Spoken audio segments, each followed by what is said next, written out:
Bienvenidos al Auditorio Orígenes de la Universidad Ean. Debes tener en cuenta: los extintores se encuentran en el camerino derecho, en esta columna central del segundo nivel, y acá en la cabina de audio.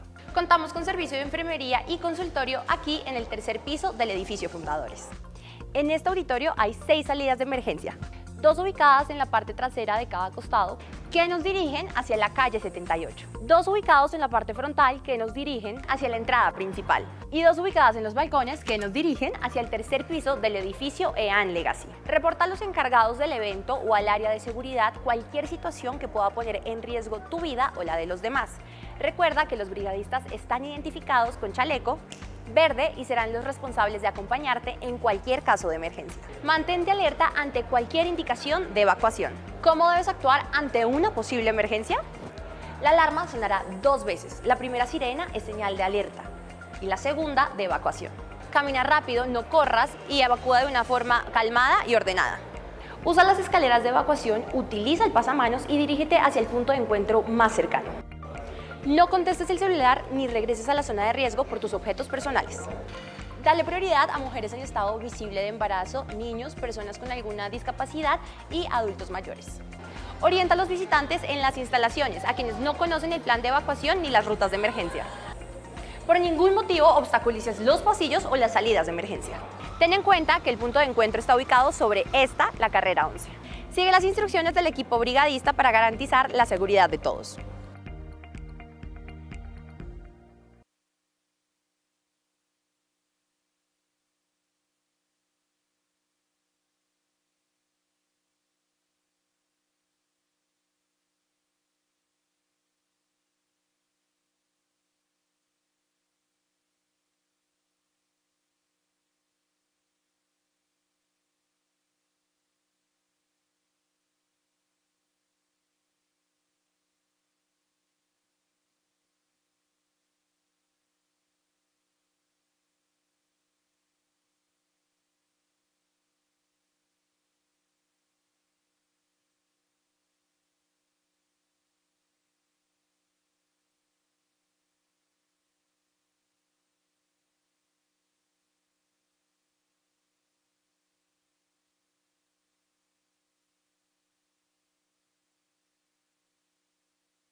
Good morning.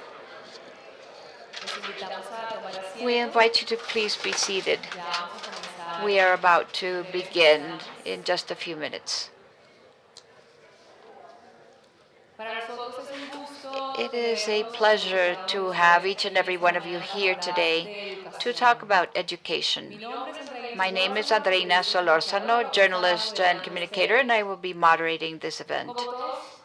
As we all know, education plays a fundamental role in the development of children and adolescents and in the life cycle of each and every one of us. In Colombia, in this last few years, rates of enrollment have increased, but we still have important challenges in terms of quality and permanence that we need to approach.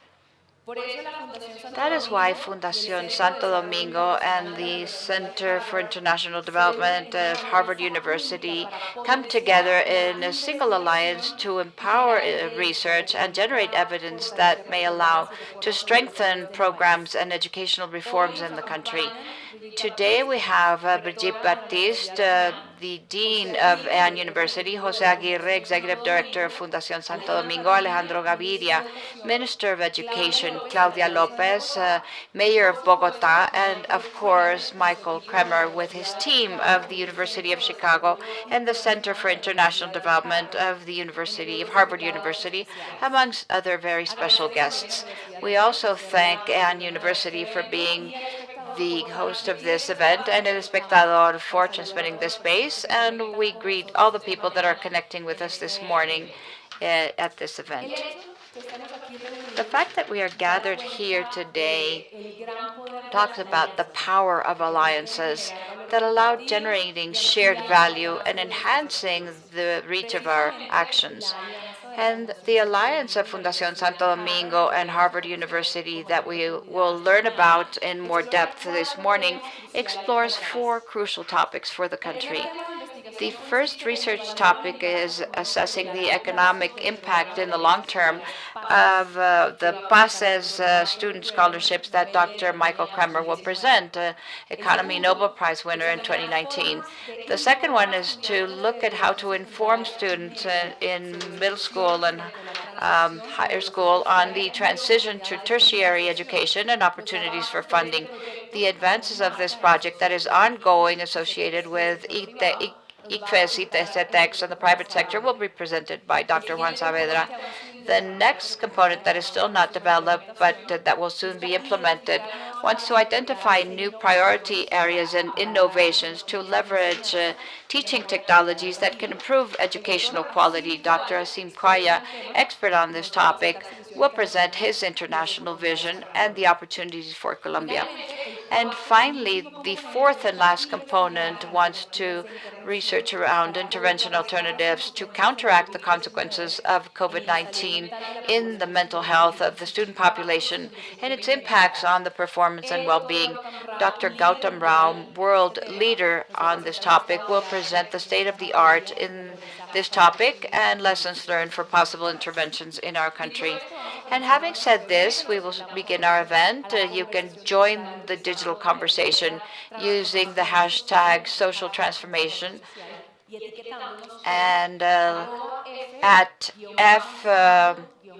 F-Santo-Domingo and at Harvard CID, capital CID. Without any further ado, we invite Professor Brigitte Baptiste, the Dean of Ean University, to step up on the podium.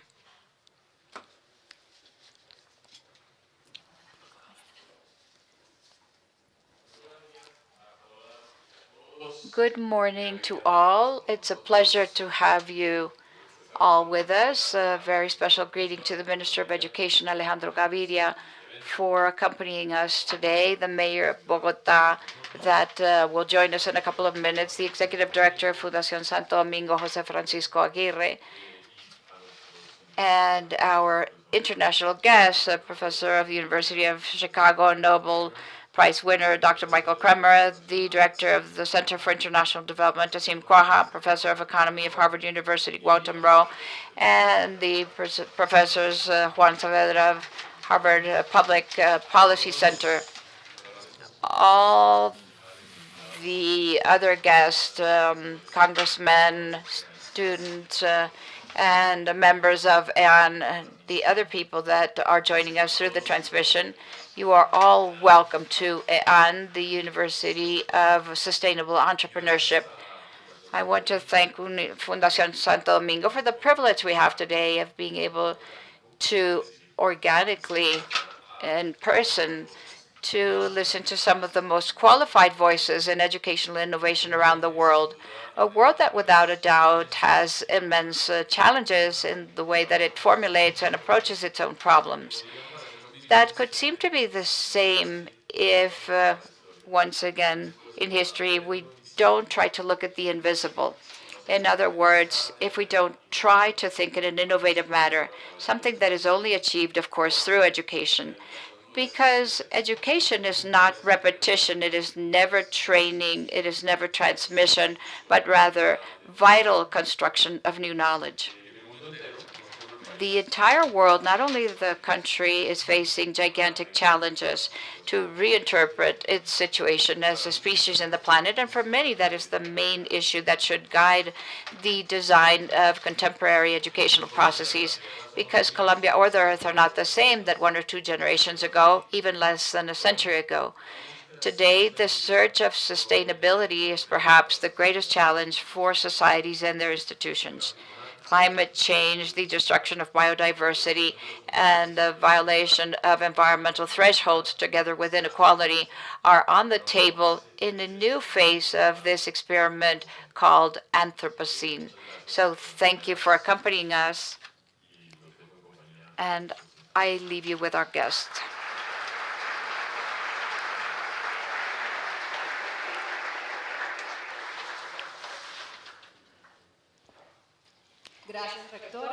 Thank you, Dean. And I give the floor to José Francisco Aguirre, Executive Director of Fundación Santo Domingo.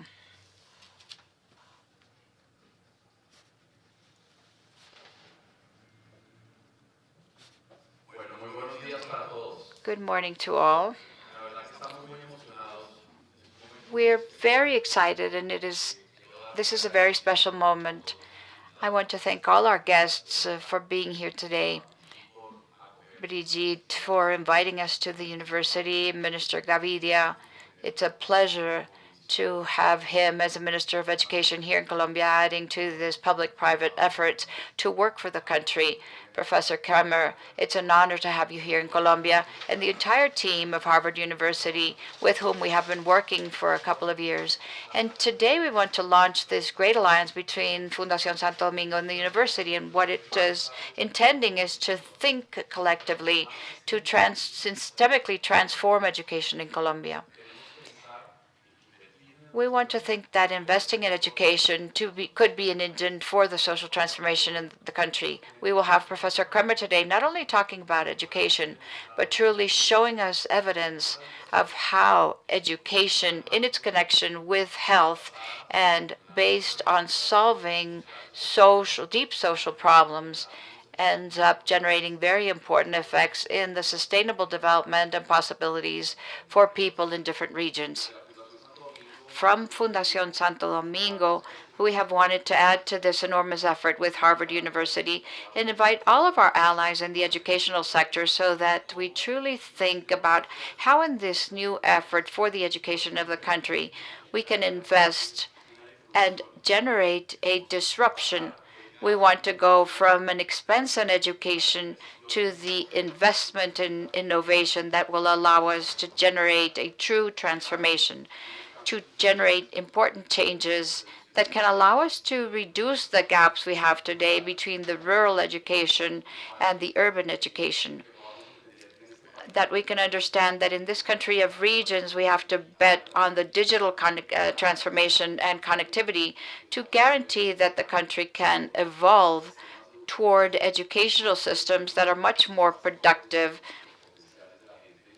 and much more common with the potential of the people, and that we have the possibility of generating research, fostering evidence, so that we can make collective decisions toward an efficient model that allow more prosperity in the country.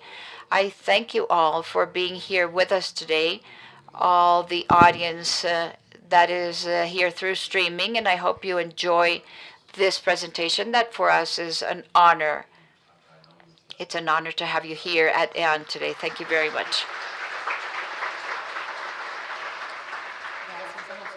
Thank you, José Aguirre. And next, we will welcome the Minister of Education, Alejandro Gaviria.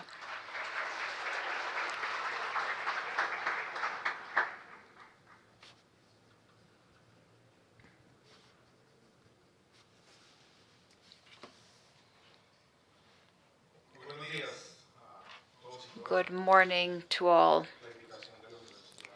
I thank Ean University for this invitation, Bridget, the Directive Council, and I greet our international guests. In my case, they come to take us out of the routine and the inertia of every day and to help us to think with evidence and rigor about the challenges that we have moving forward.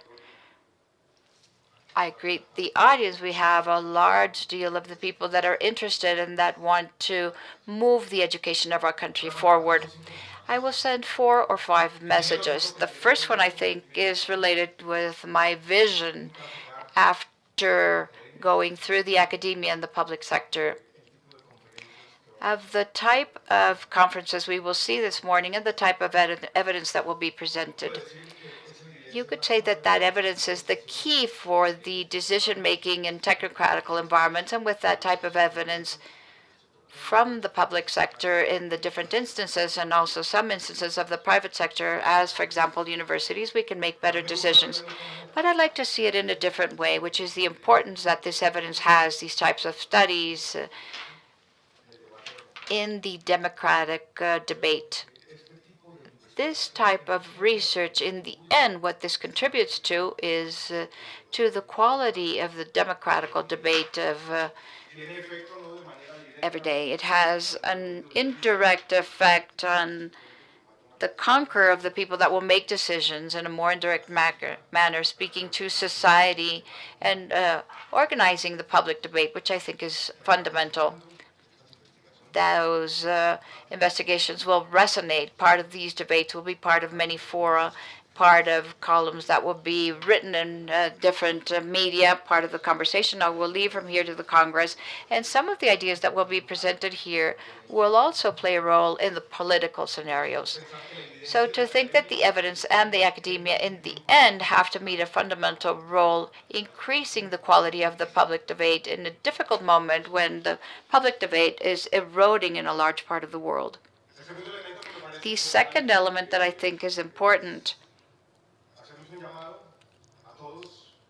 is that we call all those that need to make decisions around the educational system, and we call to innovation, to step out of the everyday decisions. And I will speak from my position as a Minister of Education.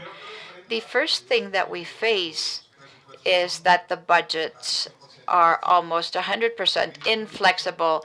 Minister, you're a Minister of Education, and you face the reality that the basic and middle school, the bag of total resources that the participation system and the regional participation law 715 of 2001 represents 95 or 96% of the available resources. On the side of higher education, another law, Law 30/1992, and Articles 86 and 87, represent 80 or 85% of the entire resources invested, and there's another margin for that investment. But there's also a conversation, and I believe that the researchers and those that deal with these types of situations have to see how to reform and bring innovation into these general systems that are the ones that define the public resources, to dig into them. My task today, and we will do that next year, we have reforms for the general participation system that is constitutional, because somehow educational resources today have an accumulation of a structural deficit between 1 and 2 billion pesos, and the country will not be able to advance in a single school journey or education for early childhood, or in what we want to do increasing the coverage of school meals if we don't have more budget. How to generate that reform, how to take advantage of those reforms, not only to look at this in a fiscal manner, but in terms of equality. The same thing on the side of higher education. We are thinking of a reform, but that reform has to be accompanied by a scope that looks at how we can do so that those resources play a greater effect. When I was the dean of a university, I like to say, and we have agreed with that the universities have to connect more. They have to be a factor of development. That all the theory that economists have given on the externalities of human capital do not occur in Colombia. Only in the center of Bogota, we have more PhDs per square kilometer than in any other place of Latin America, and companies do not get there. There's a mutual indifference between the academia and the private sector that we need to correct so that those resources in effect have more histories of development and accompany the productive development, the energetic or power development, and a search for an insertion of our country in the world. And a small parenthesis on the topics of higher education that are fundamental. The insurance or the assurance of quality in universities in Colombia that it has been consolidated in Colombia for 20 or 25 years, I believe is not working today. And it has to be reformed, and it has to be reformed perhaps comprehensively. We spoke about innovation in higher education. That is an emphasis the government wants to play around. The quality assurance system is not helping with the innovation of universities in Colombia. It has embedded in it even a conflict of interests. A comprehensive reform to that quality assurance system, to the way in which you grant registries and qualifications is fundamental in our country if we truly want to talk about innovation. A qualified registry today is taking 1.5 years or 2 years, and that is unacceptable. And that is the first time that I promise this. It will not continue to be like that. It has to change, and it will change.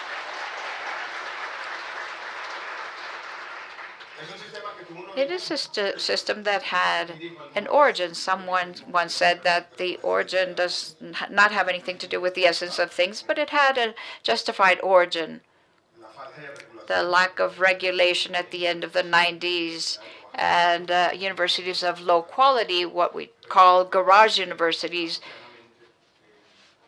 in a Kafkian manner, became a state overregulation that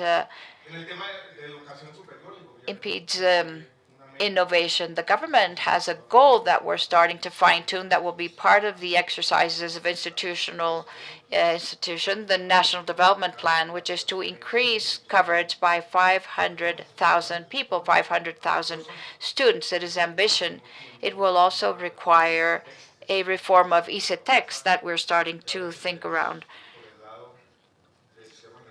In the general participation system, we have a reform on Law 30, another one, and ICETEX, another one. Those will occupy the next year or year and a half.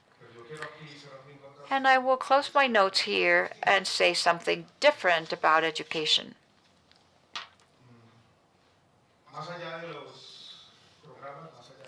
Beyond the programs and innovation and our goals, beyond the discussion on resources and the necessary convergence, and this is my role right now, between the expectations, dreams, and illusions we have as a society that are expansive during political campaigns and the capacities that are limited when we govern. Part of my work is to create or to have collective public pedagogy on that necessary convergence between expectations and possibilities. Beyond that, I want the Colombian education system, thinking about the undergraduate, basic, and middle school, be defined by what I have been calling an quality education with better infrastructure. And we're talking with another minister to talk about an ambitious infrastructure plan that will emphasize the training of teachers, dignifying them, but especially that it will emphasize the need that the educational sector achieve an education for the reconciliation, education for peace, that schools are the places where we begin to generate the necessary coexistence so that we leave behind once and for all and forever that decision between killing ourselves, that from education we can infect the entire society on the need of solving our conflicts in a different way, and that we start to call high-quality education is not only what ICFES will measure, but it's also related to the well-being of students, their mental health. Our emphasis on inclusion in many of our schools, understanding from professors in the rooms. I was a professor many times, and we fall in love with 15 or 20% of the most of the brightest ones. The recognition of heterogeneity, that will be one of the topics here, that will be fundamental. And that is education, the schools and colleges, the centers where we build community. That is the part that we perhaps forgot when we think about public policies. That is the dream as well. And it is a dream that will have many allies. Many of them are here, but they're also in every corner of Colombia, starting their classes today. The teachers of Colombia, the parents, and the educational communities that have to help us so that our country today and perhaps forever is also an example of reconciliation and peace. That is also an ideal. If education is not involved in that objective that is so necessary, urgent, who will do it then? That was the vision that I wanted to share with you this morning. I once again thank the organizers. I will listen to the presentations, and we will continue working together, struggling for a better high-quality education. And a big hug to everyone.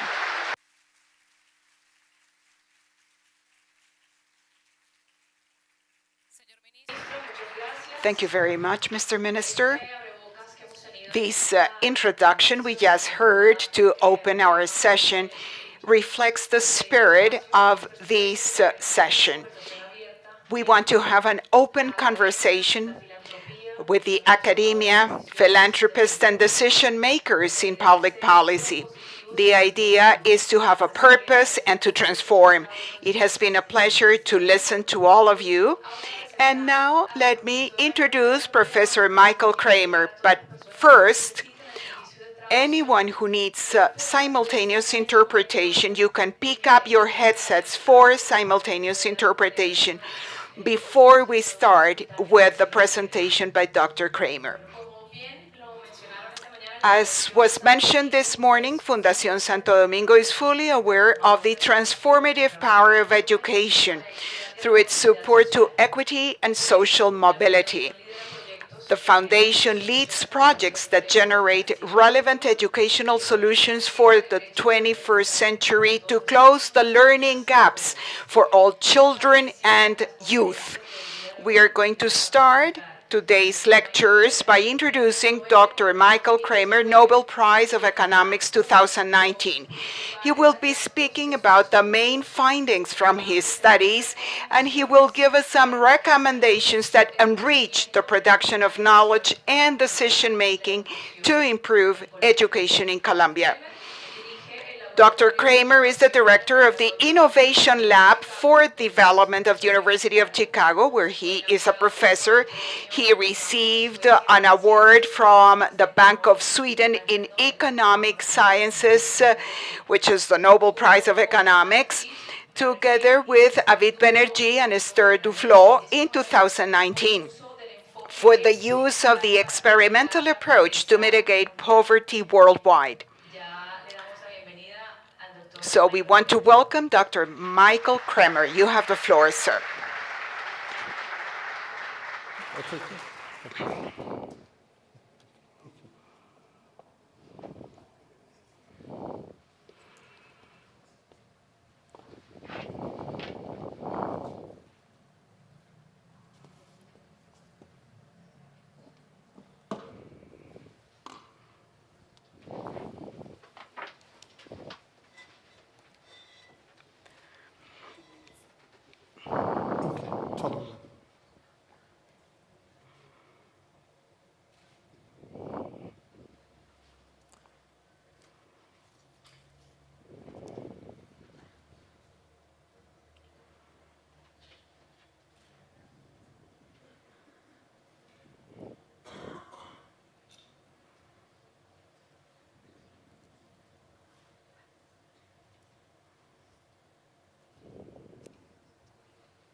Well, thank you very much for inviting me here. It's a pleasure to be back in Colombia.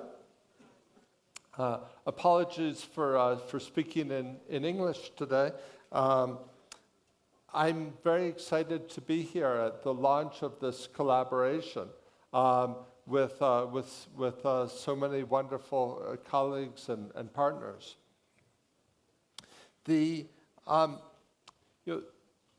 Now is the time that Colombia is seeking to expand access to education, and I think many other countries are also facing, depending on the circumstances of the country, they're also trying to expand access to education. So some at the tertiary education level, some at the secondary education level.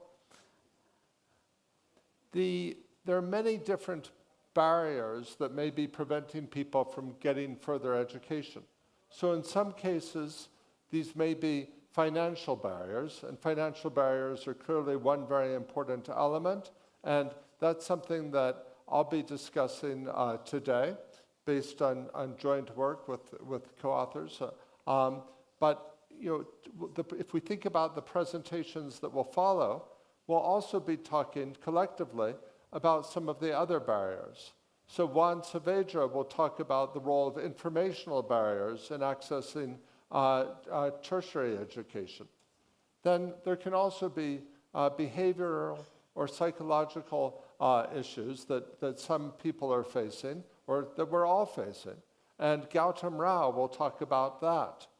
And then, there are also I've talked about barriers, but there are also new opportunities that are being created, including through the use of technology. And I know that's something that people in Colombia are very excited about, and that's something that Asim Khwaja will be discussing.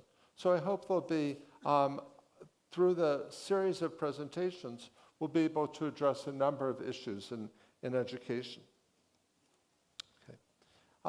But today I'd like to talk about some joint work that's with Eric Bettinger, with Maurice Kugler, Carlos Medina, and Christian Paso of the Central Bank, the Bank of the Republic, and Juan Saavedra, who will be presenting later, who's at Harvard.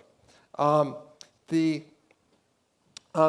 I'm going to talk about perhaps a historical episode, a time when Colombia was also trying to expand access to education, but this was back in the 1990s, and Colombia was trying to expand access to secondary education, particularly for disadvantaged people who grew up in Strata 1 or Strata 2 neighborhoods.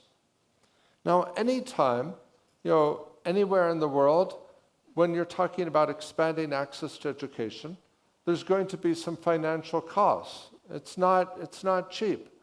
And people are going to ask the question, is this investment worth it, or are we going to be wasting our resources? Can we afford this? And this is a complicated question. I don't want to claim that there's always one answer to that question, but I think in the example I'll give from Present, we're actually able to get very good evidence, thanks to the excellent data that Colombia has, on what the impact was of the expansion of education in the 1990s to disadvantaged populations.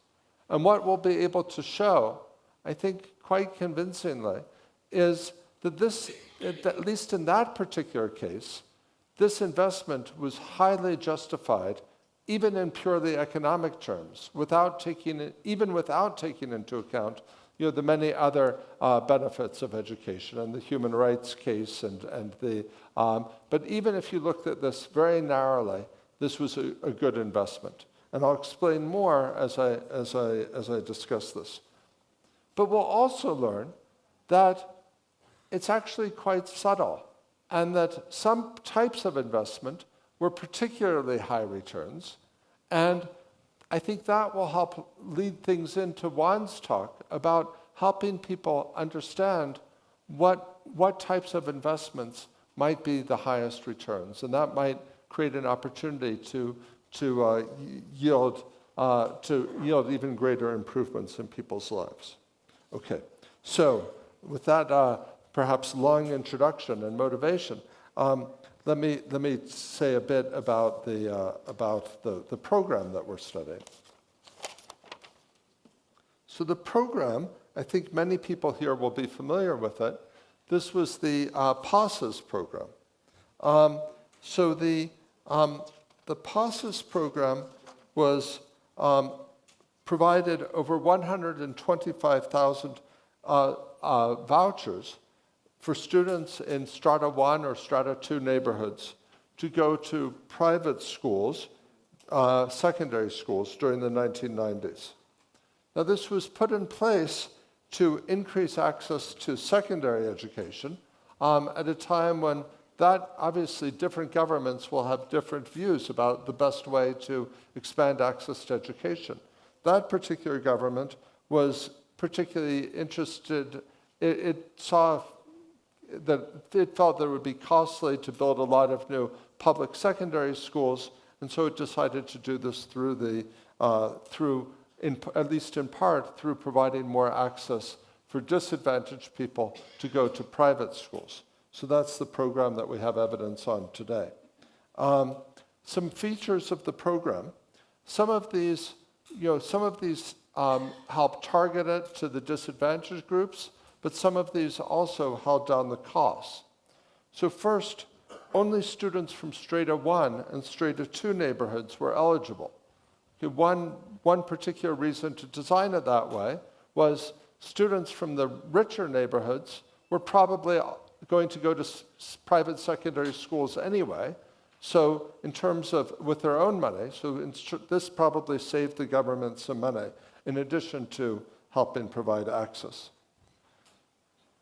You also had to have gone to a public primary school to be eligible. The vouchers were renewable each year, but the students had to pass the grade. And that meant there were incentives for timely grade progression. This reduced grade repetition, also probably reduced the cost of the program. This was not a particularly well-funded program.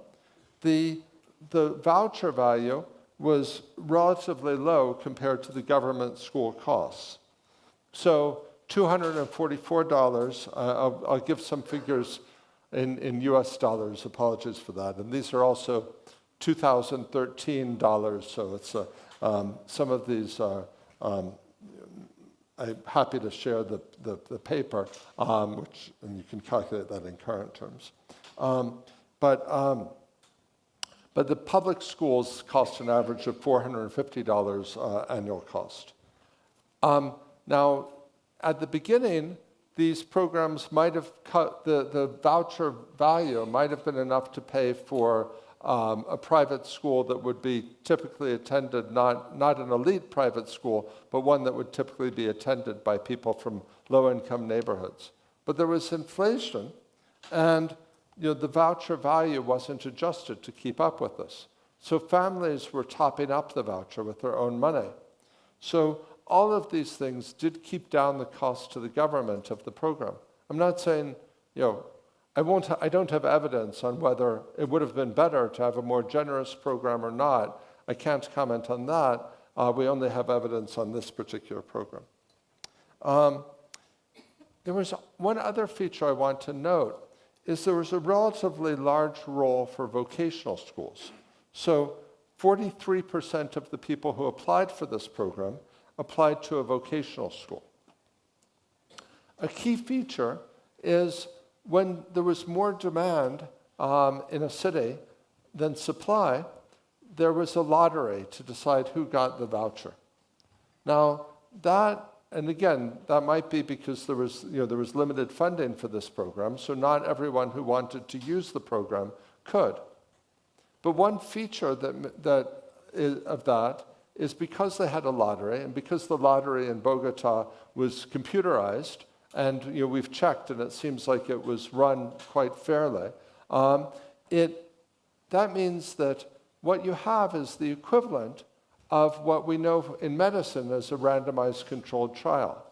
So if you're trying to test whether a medicine works, often or always the regulatory bodies require a randomized trial. Some people get the medicine, are randomly assigned, some people are not, then they follow up afterwards, and they see, do their conditions improve, their medical conditions improve. Why do they do this? Because this is a way of isolating the impact of the particular, in the medical case, a particular drug or a vaccine, from any other factors that might be affecting things. If you're just comparing how do private schools perform versus public schools, there are all sorts of things that differ. The socioeconomic status of the students, possibly many other factors. But the random assignment, comparing the people randomly assigned in a medical trial to those who don't, allows you to estimate the impact of the medicine. And in this case, the government didn't have a lottery for research purposes, they had a lottery for fairness purposes, but by comparing the people who won the lottery with those who don't, we're able to, I think, quite rigorously estimate the impact of the program. Okay, so what will we try to do in terms of what we present? Well, we're going to do three things.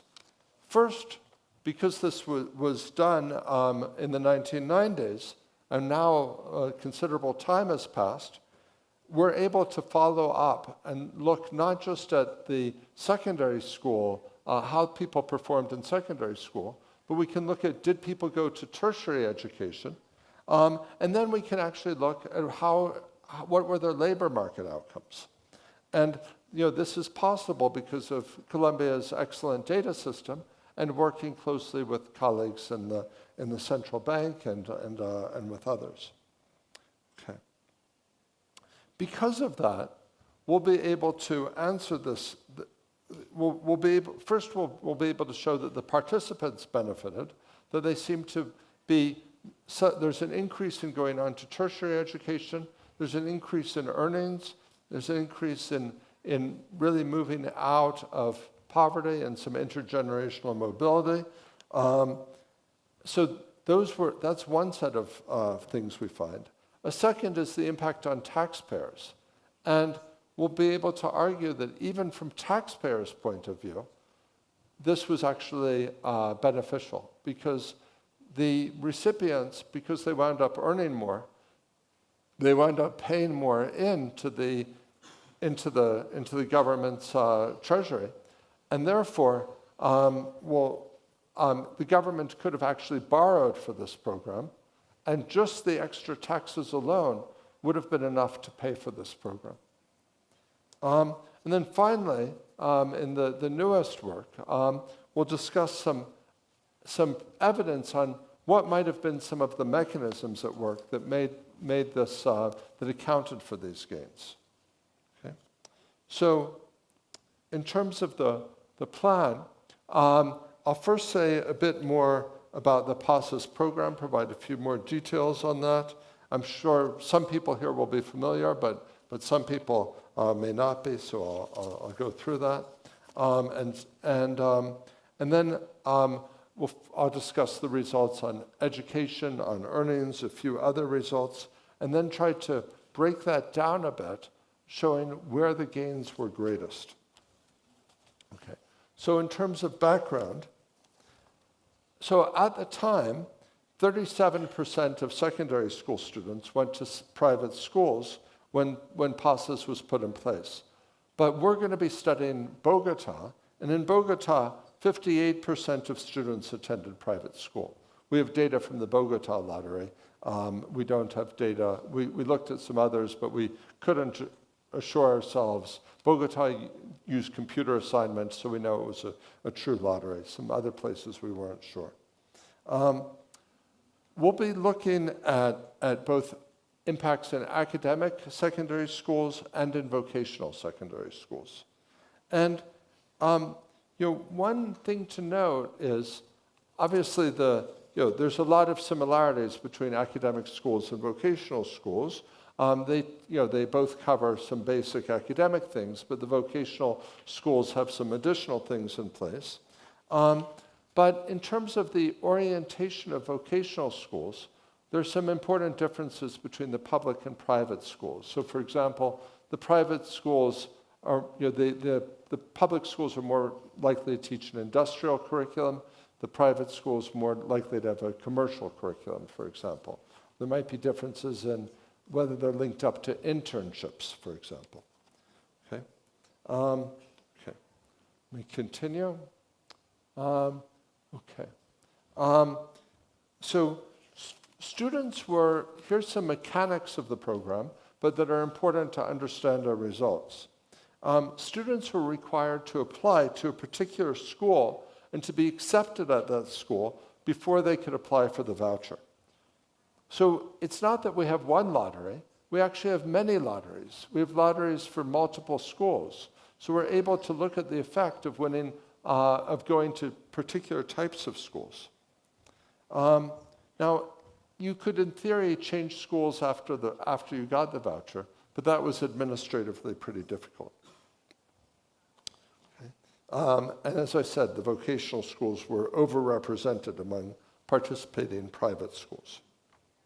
Okay. So in general, we've done some earlier work on this. With Juan and I had done work with Eric Bettinger. And what we found earlier was that even though these schools are in some sense less prestigious than the academic schools, and even though the people who went to these schools came from less educated families, from poorer neighborhoods, we actually found that the gains for winning the voucher were particularly large at the secondary level. So that's partly why when we looked at this, we wanted to follow up, we wanted to disaggregate the results as we follow up later in life. Okay. Just to say a little bit more about our data, we have data on 4,000 people who applied to the 1995 Bogota PASES lottery.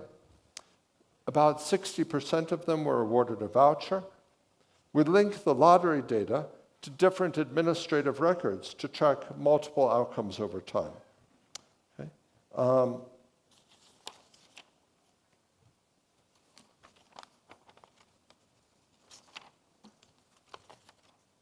Okay, so let me start telling you about some of the results. Okay. So first, on school enrollment, the first thing is we do see there was an increase in the likelihood of attending a private school, both for the academic applicants and for the vocational applicants. And that was substantial, but of course, it's also worth noting that many people went to these private schools anyway, even if the government didn't pay for it. So then we start looking at secondary education results, and we see that the lottery winners are 16% more likely to complete secondary school on time. So that's an increase of 7.5 percentage points compared to the people who didn't win the lottery to get support from PASES. They had about 46% of them finished secondary school on time, and that was increased by 7.5 percentage points. So, relative to the base, that's a 16% increase. Now, there are also more people eventually completed secondary school. What I just told you was the on-time completion results, but even 6 years later, people were 10% more likely to have completed secondary school if they got if they were supported by PASES. So PASES both increased the total completion of secondary school, but it also speeded that up. It helped people do it more quickly. Okay. Now, let me move on to the tertiary education results. So PASES increased enrollment in tertiary education by 16% in the whole sample. Now, these were people from poor neighborhoods who went to private schools. So the base levels were not high. The base was only less than 20% of people were going on to tertiary. And that, of course, is that's an issue that there's a lot of interest. Oh, thank you. Thank you for signaling me there to move on. That's obviously access to tertiary education is a big issue. But so the levels, particularly in the 1990s, were very low here. There was a 3 percentage point increase relative to a base of less than 20%, so about a 16% increase. Now, interestingly, when we break this down, we see that these effects were very concentrated among vocational secondary school applicants. So for them, there was a 37% increase in tertiary enrollment. So that's a 7 percentage point increase relative to a base of just under 20%. And there was a 48% increase in graduation from tertiary school. That's and in fact, there were no effects for the people on tertiary education, no statistically significant effects, among the people who applied to academic secondary schools. So all of the gain here in tertiary education was actually coming from the people who applied to vocational education. Okay. Now, then what we could do is, working with the central bank, was to look at the labor market impacts as well. So one thing is, we don't see that there's a real difference in how many hours, how many days people are working in the formal sector. We thought maybe we would see people moving from the informal sector to the formal sector, but we don't actually see much evidence of that. But what we do see is that within the formal sector, people are earning more. Okay? And that's probably partly because they got more education, but also partly they seem to be earning more, so perhaps they benefited more per year of education as well. So our estimate here is that they increased the formal earnings by 8%. I should say this is significant at the 10% level. I believe, I'd have to check, it was significant. Juan, am I right? It was at the 6% level, yes? Yeah, okay, I'm seeing, so it's not quite significant at the 5% level, but these are enormous effects, and that's in the full sample. So that's a $200 US dollar increase relative to a base of $2,500. So now this comes year after year after year. So this is a huge gain. It does cost some money to send people to secondary school, but this is clearly a very high return investment. Now, if we break it down to the vocational versus academic, we see something quite striking. In the vocational sample, the increase was 17% for the winners. So an increase of $427 on a baseline of, again, about $2,500. Let me just be clear what I'm saying here. I'm not saying that vocational education is better than academic education. This is looking at the effects of this particular program. So this is more saying, what's the impact of taking advantage of this program and perhaps going to a private school rather than a public school? For regular academic education, we saw some things at secondary level, but we didn't see a big difference at the tertiary education level or the labor market level. But for vocational, we're seeing this, very big gains, 17% increase in earnings. And I should also say that a lot of these gains, these were poor people, strata 1, strata 2, but the gains were at the top of the distribution for this. So we looked to see were there, I'm getting ahead of myself, but were there gains and was there reduction in use of social programs? No, there wasn't. This was more moving people up, so they moved into the middle class. So when we break this down by quantiles, the gains were at the top of this distribution of people from quite disadvantaged backgrounds. Okay.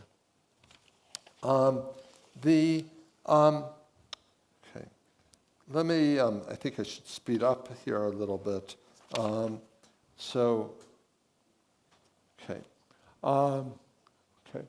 So we also looked at impacts tried to get some impacts at the bottom of the distribution by looking at cisben. Now, we did see some movement out of strata 1 and strata 2 neighborhoods. So it looks like there was some movement. And then if we look at, we also, in cisben, we don't get informal earnings for everybody, only for the people who are in cisben. So there's some technical issues, happy to discuss afterwards, but depending on how we have both a lower bound estimate, which said that maybe nothing was going on informal earnings, the upper bound suggests substantial gains informally as well. Why am I going through that? It doesn't look like, oh, we're seeing higher formal earnings, but that's just because people are moving from the informal sector. It looks like there was an overall increase in earnings. At worst, informal earnings stayed constant. At best, maybe they increased as well.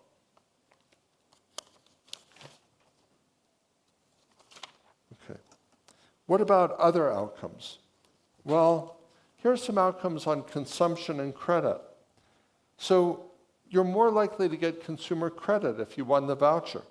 The winners are more likely to have taken out a car loan. Again, this is evidence of people moving up and moving into the middle class. They're more likely to have a credit card, but we don't see these effects on social assistance benefits received. Okay. Here's another impact that we see is on fertility. We see that there was a reduction in teenage pregnancy. This actually happened among the people who went to the academic schools. It wasn't just vocational schools. There wasn't a long-run impact on fertility, but there was a reduction in teenage fertility. People postponed having children. So that's presumably a positive development. Okay.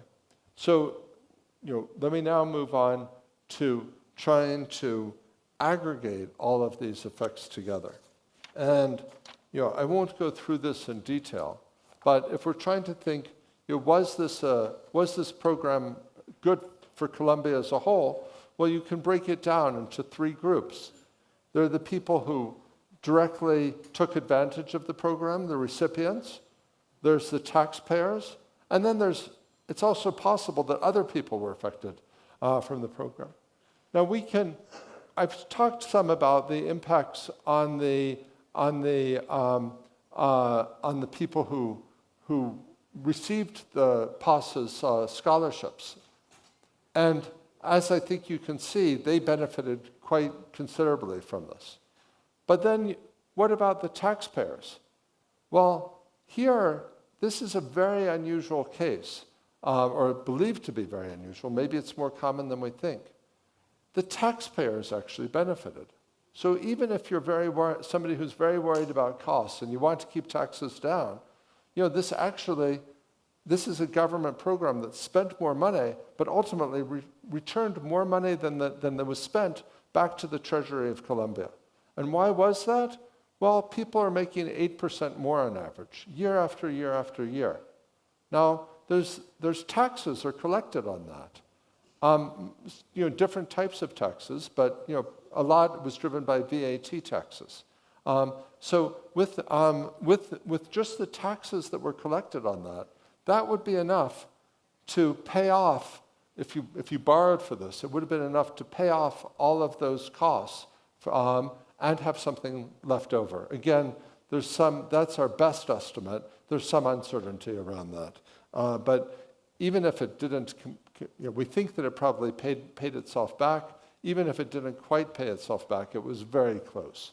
So clearly, some people benefited a lot from this, and the cost to the taxpayer was probably negative. And even if it wasn't, it was quite small. Okay. And then you can ask, well, could there be impacts on the rest of society? And those we can't quantify, but we have some evidence. I won't go into detail, but you could tell some stories of, well, these people just got jobs that other people would have got otherwise, so it wasn't a big benefit to society. It hurt some other people. That doesn't seem particularly plausible to be a big effect. I'm sure it happened once or twice, but this was not people getting formal sector jobs at the expense of other people. It was looks like people earning more in their jobs. But there are clearly some other benefits to society. The reduction in teenage pregnancy, the increased mobility, intergenerational mobility, those probably have positive impacts on society. So this is very subjective, but we think it's pretty unlikely that the impacts on third parties outweighed the impacts on the beneficiaries of this and on the taxpayers and made this negative. Okay.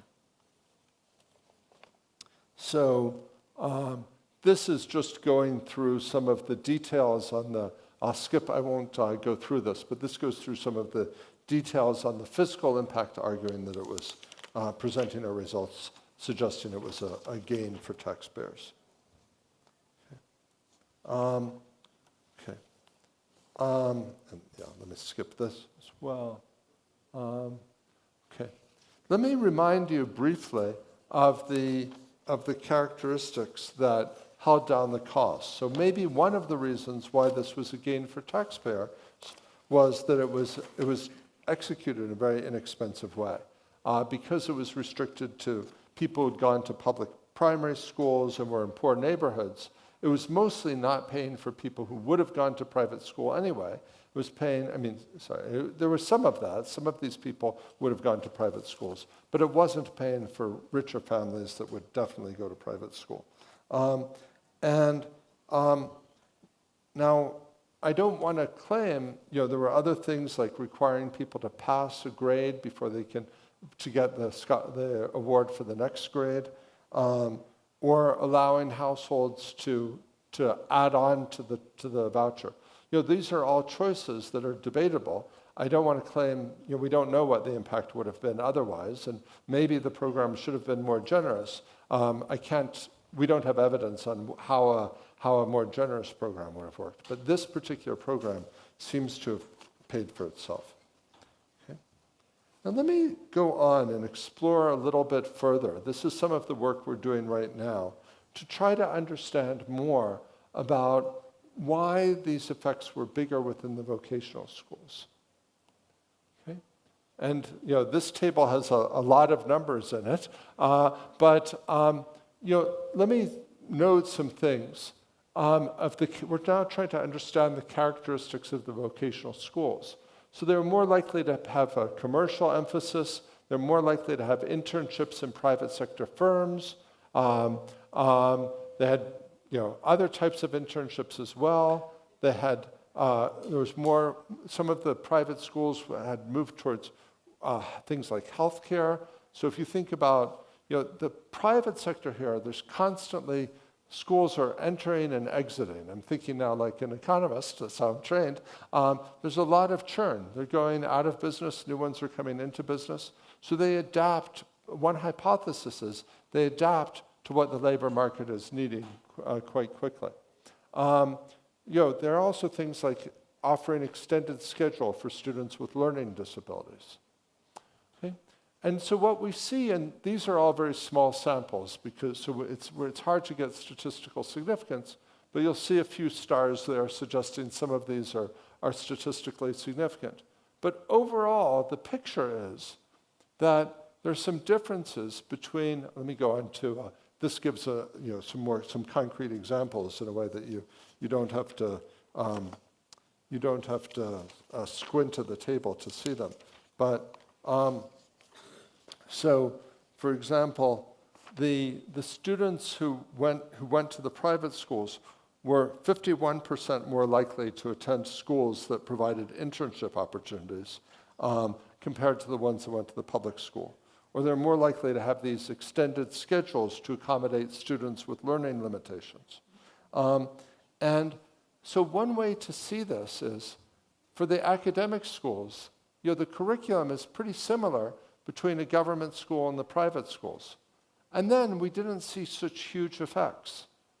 But the area where the private sector seems to have been successful here was they offered many different options tailored to the particular students, say with learning disabilities, or to particular industries like healthcare, or that were now becoming in greater demand in the labor market. And that seems to be accounting for some of the gains. Even just offering vocational education itself is, in a way, in the language of economics or of business, it's product differentiation. It's been offering a slightly different product. So it's not necessarily just that, well, quality was better in the private schools. It was that the private school was offering more options to meet the needs both of the students and of the labor market. Now, that doesn't have to be something that only is done in the private sector. The public sector could try to do that too. And that's something that I think is an interesting area for the future. And policymakers may want to consider. Okay. Let me see if I can say a few. I won't go through the details, but this looks like this is partly in Spanish and partly in English. Okay, I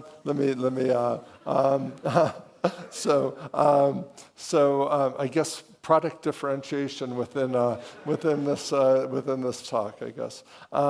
Okay. Okay. So I think there are a number of things that public sector schools could think about doing as well. And let me just try to conclude. The notes are a bit out of order here, but I would note that the results here are somewhat different and more positive, I would say, from this program than from studies of vouchers in the United States.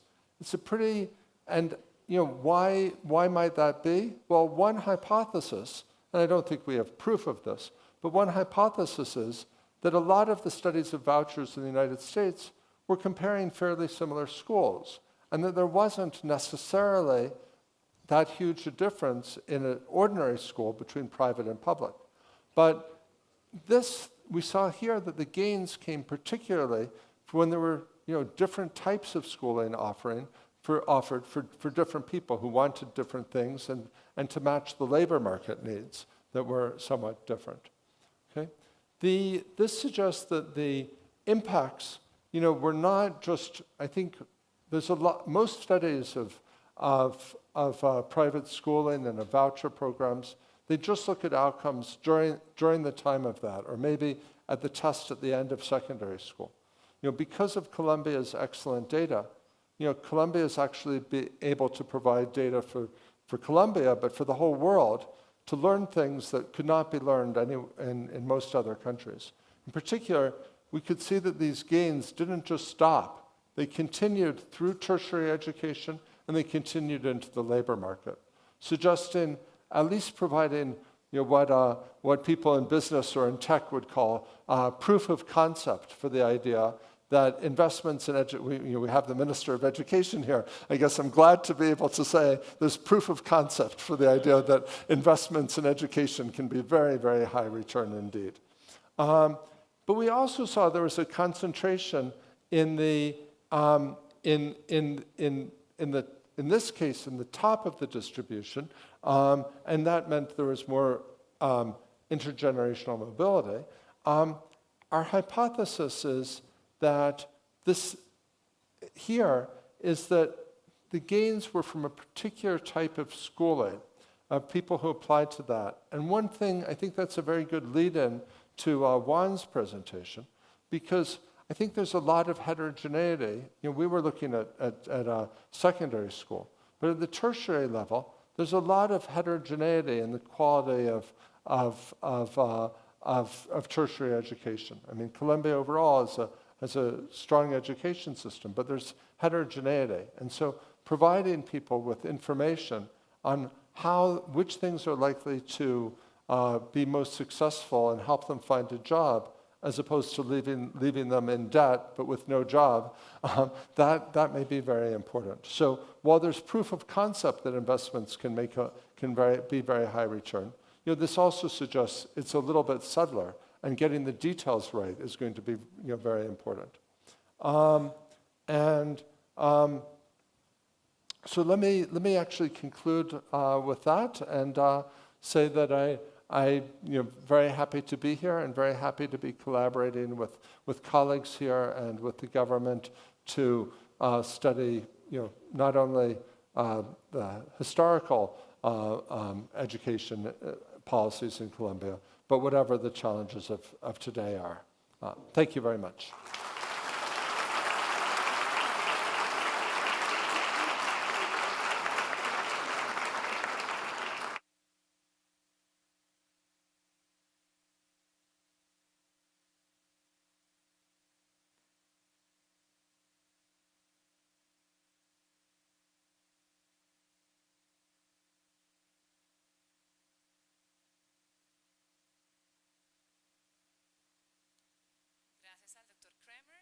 Thank you, Dr. Kremer. Now we will give the floor to Dr. Juan Saavedra, who will talk about the supply of information for higher education. He is an economist at the Center of Economic and Social Education at the University of Southern California and a researcher of the National Bureau of Economic Research. His work encompasses several areas of analysis in educational policies, so we give the floor to supply of information for access to higher education with Dr. Juan Saavedra.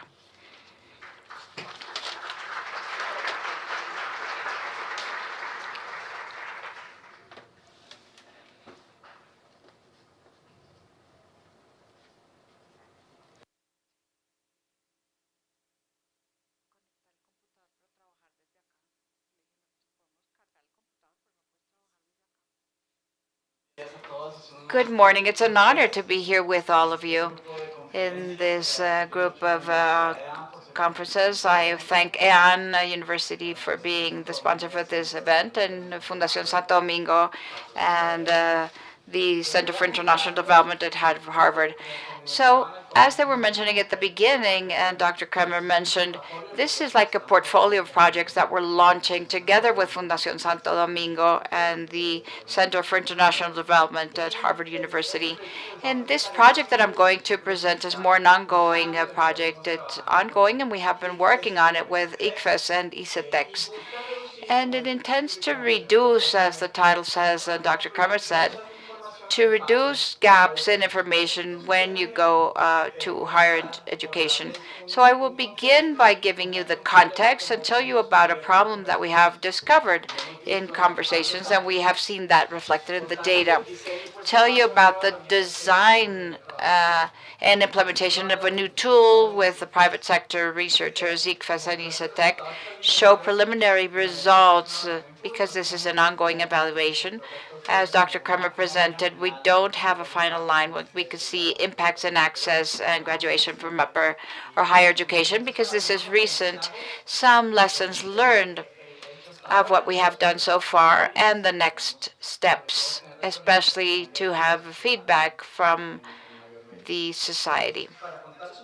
So to tell you about the context, if we look at the Latin American region, returns on higher education in Colombia are some of the higher ones. The salary differences in people that complete their higher education with regards to high school compared to the countries in the region, Colombia has the higher ones. To go to higher education pays a lot more. But unlike that, there are great gaps in access by socioeconomic level. So what this graph shows you is the gaps in access according to the educational level.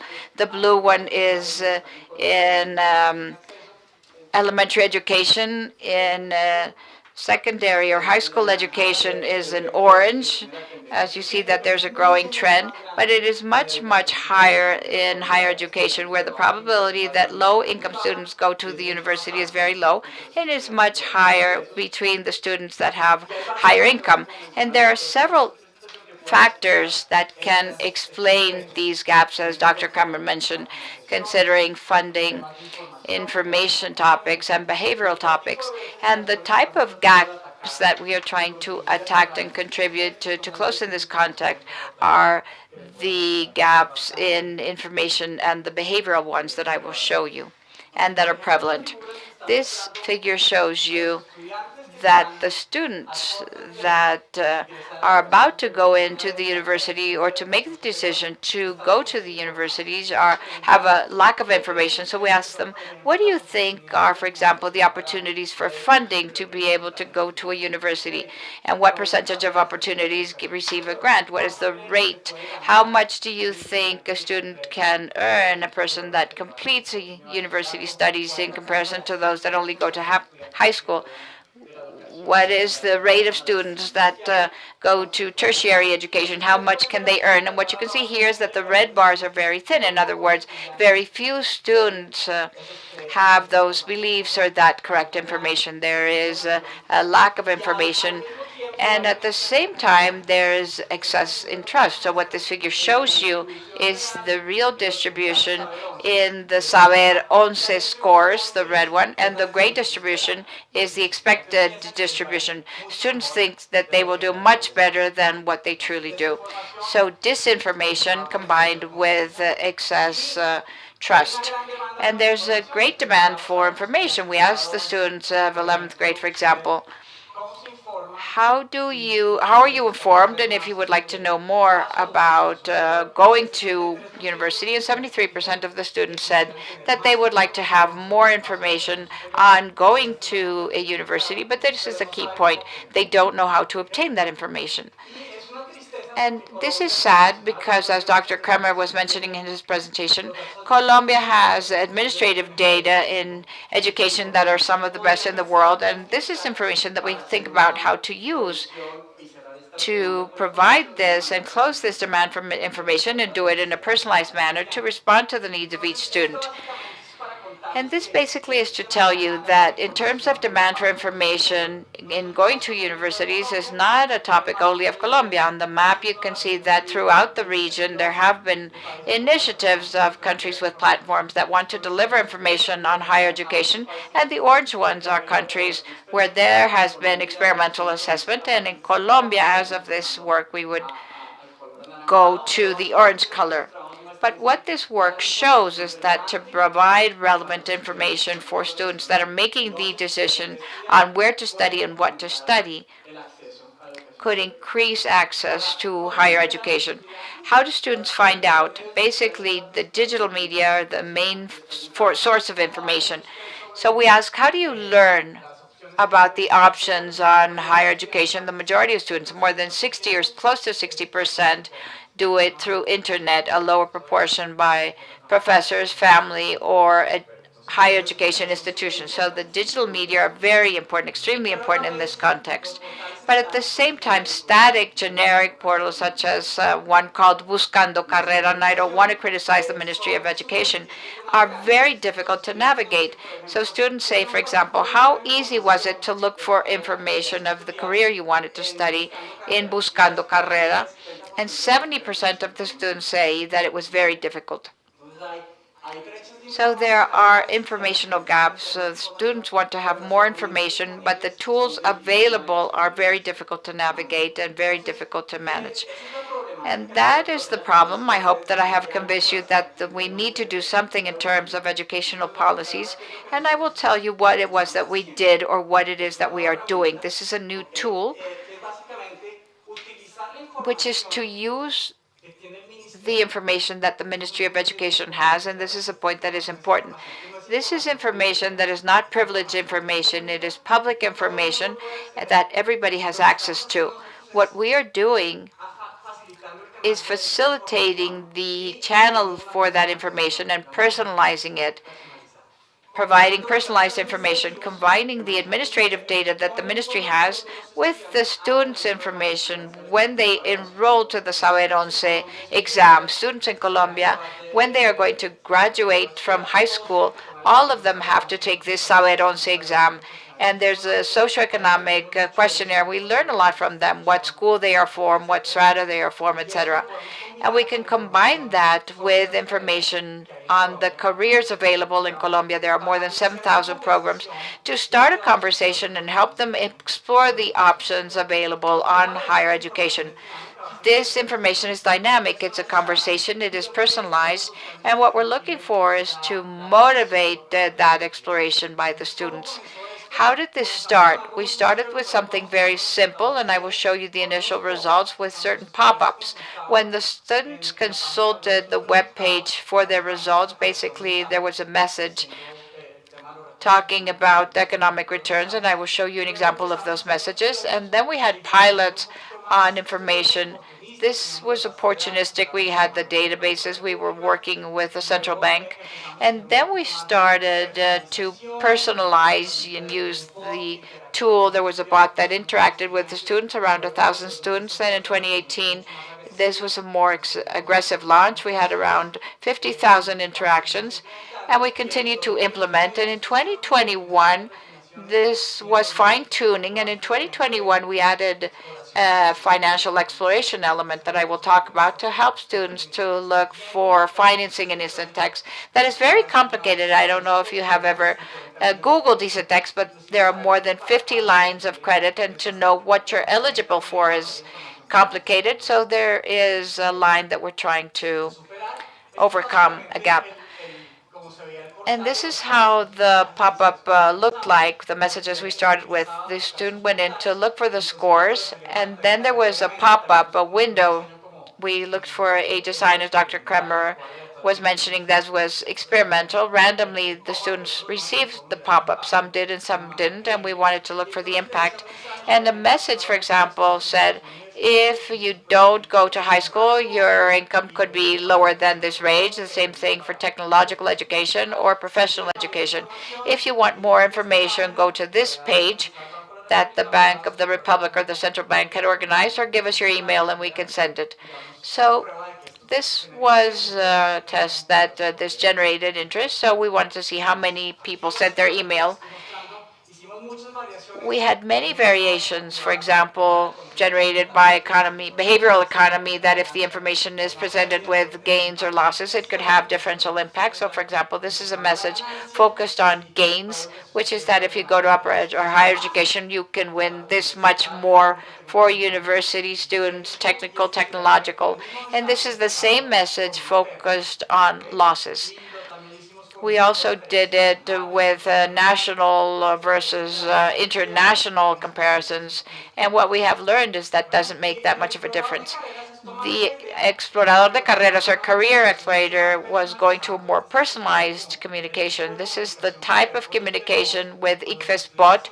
When the students enroll to take the Saber 11 exam, they give us their contact data. ICFES, with support of Concilium, the technological group that is working with us in this project, they write and say, I'm ICFES bot. Do you want to talk about going to higher education? Some are not interested. Others say, yes, I want to learn more. So the first thing they ask, we know a lot about our students, but we don't know what the students want to study. So we want to know how to focus them. Once they say what they want to study, the bot asks, what do you want to know about those programs? About, for example, chemical engineering, how much do graduates earn, the cost of the fee, and they start a conversation with the student so that the student can be more informed on the programs that they want to have access to. This is not trivial. If you know, in Colombia, there are more than 7,000 higher education programs. They are very heterogeneous in terms of quality. So in the end, to provide information on the program that the student wants could guarantee better decision making. We did this randomly once again. Some students receive this motivation and others don't. Then in 2021, we launched the Financial Explorator, and this is basically how it works. We realized, working with ICFES and ICETEX, that the information that students provide when they enroll to Saber Once basically can be used to look at pre-eligibility, to the lines of credit at ICETEX, to discriminate what these students are eligible for. So it asks, for example, can you update your social strata, and if your CISBEN is okay. And according to your information, you qualify to these credit lines. For example, the Buenaventura, Más Colombiano que Nunca, or Tú Eliges. And they can explore on those lines. And the third modification we did, this plus a simulator on the payment scheme. And why is this important? When we talk to the ICETEX directors that we started to work with, they say that the students, for example, take lines of credit to study certain careers at prestigious educations, but they give more weight to the prestige of the education than to the career. So they take credits that are very difficult to pay. So once you know what you want to, we ask, once you know what you want to study and where you want to study, if you look at this credit line, an amortization of a credit like these could have this form according to the line of credit. So it gives the student expectations on the way they pay it and the amortization. That was the innovation. It is still ongoing, and at the end I will tell you what we are trying to improve. But at ICFES, it has been well accepted as a tool. The students love it. So I will show you the preliminary results of the POPAs and the Explorator. The pop-ups did generate an interest, not a lot as we would have wanted in the beginning, but 15% of the students clicked on the links to be able to look at the returns, and it was higher amongst men of the higher quartiles of Saber Once, and this will be a common topic in the other results, students with parents that had higher education and also in urban centers. What were the results in general? In access to university programs, there's no impact. Here, each one of these points is the impact of a group, what I was mentioning, whether it was focused on a gain or a loss, if the comparison group was national versus local, if it was a range or a midpoint. And these are the confidence intervals, and as you can see, they are centered on 0. There were not a lot of results. But these are noisy estimates. Where we did see something were access to short cycle programs, specifically in the lower quartile students of the ICFES score and amongst men in particular. It's generalized results. We saw some results. They cannot be applied to everybody, and that is the message of the pop-ups. And now I will tell you about the preliminary results that we had with the ICFES bot.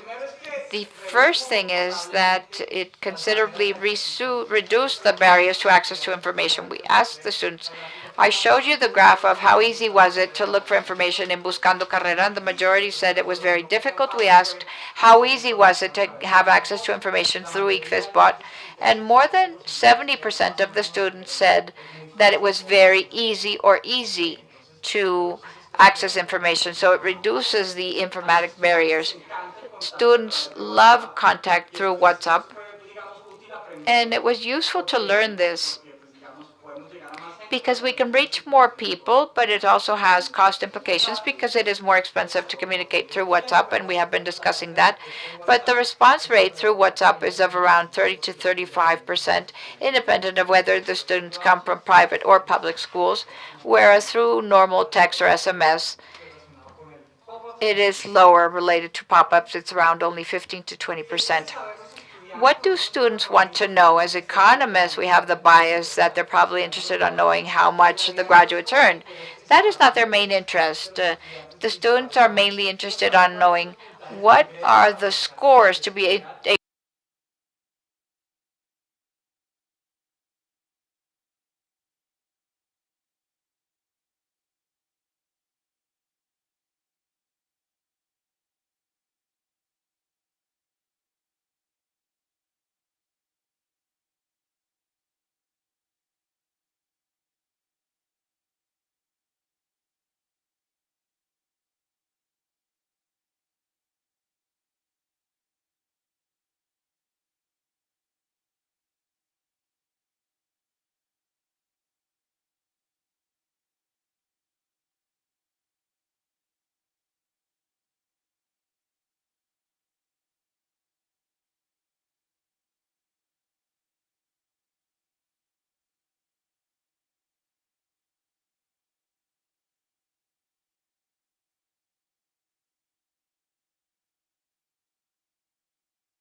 sustainable because ICFES has adopted it as part of it.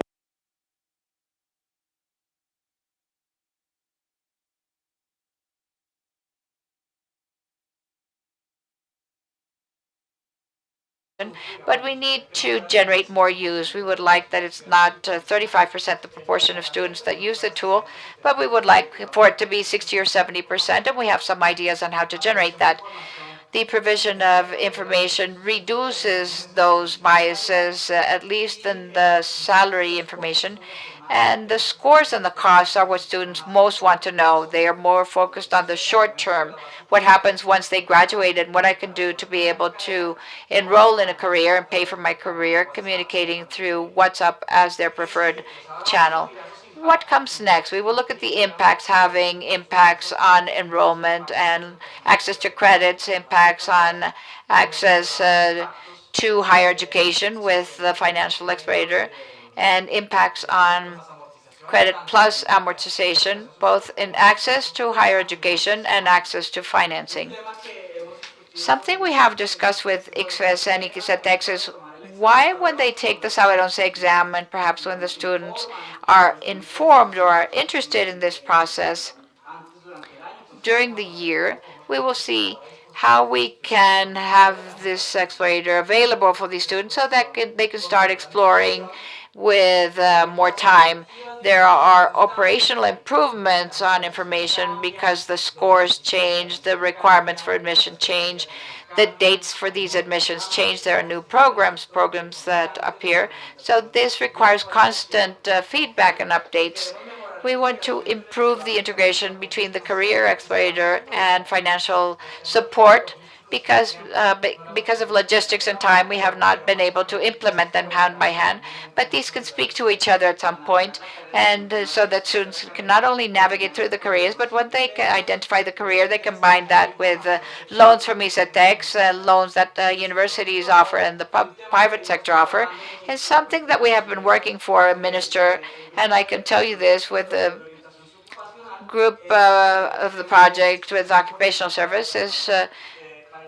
Information for human development and work, because there's an important proportion of students that are not only interested on going to a university or on technical or technological careers, but education for work.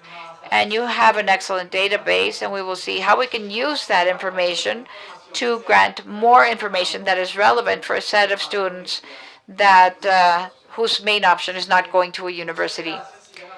Thank you, and look forward to what is coming both in this project and the other project that my colleagues will present. And if you want to contact me, I would love to receive your information. Thank you.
Hi. Sorry, I'm not going to be able to see people in the back, so I apologize because the lights are in your face. So what I thought I'd do is just start by saying three things, and I'm going to jump into the presentation. The first is just thanking you on behalf of the Santo Domingo Foundation and the Center for International Development at the Kennedy School, which I represent. As you grow older, you realize this is true. One of the greatest gifts and the greatest things you have in life is time. And one of the greatest things you can do is share your time with other people. And so I wanted to thank you all. You're sharing your time today with us. That's very generous and very kind of you, so thank you for that.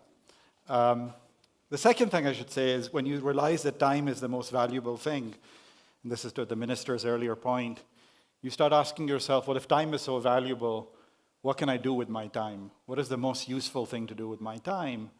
And I'd first say, spend it with people you love. But after that, improve your own skills, learn, right? And so one of the key to any country's success is its own people, right? And to the minister, when you said, one of the challenges we were having coffee in the morning is about getting more resources in education, it amazes me why we have that struggle. It amazes me why we should be arguing for more resources in education when the only thing, literally the only thing that changes the fates of nation and people is education. That's your biggest asset. It's not your natural resources. It's not your wealth. It really is your own people and how you invest in them. So I'm hoping best of luck in your effort to do so. And I'm hoping all of you in your own capacities, I see many friends in the audience, some I have learned a lot from. If you in your own capacities can push the same message, right? Some of you represent the academy, some of you represent the social sector, some of you represent the non-profit sector. If you can push the same thing, sometimes we crowd messages by not saying the same thing. If you push for more investment in our people, I think we'll all be better off, maybe not tomorrow, but in the future. And the third thing I should say, and this is a way of excusing Gautam and myself, so Michael and Juan, as you've seen, have done tremendous work in Colombia in education. Michael was my advisor, by the way, in case you know. It's very scary when you talk in front of your advisor because you're being judged. Like, even though you've become a big professor, in front of your advisor, you're still the graduate student who's panicking and saying stuff. Michael was a phenomenal advisor. I'll embarrass Michael a bit more before I begin.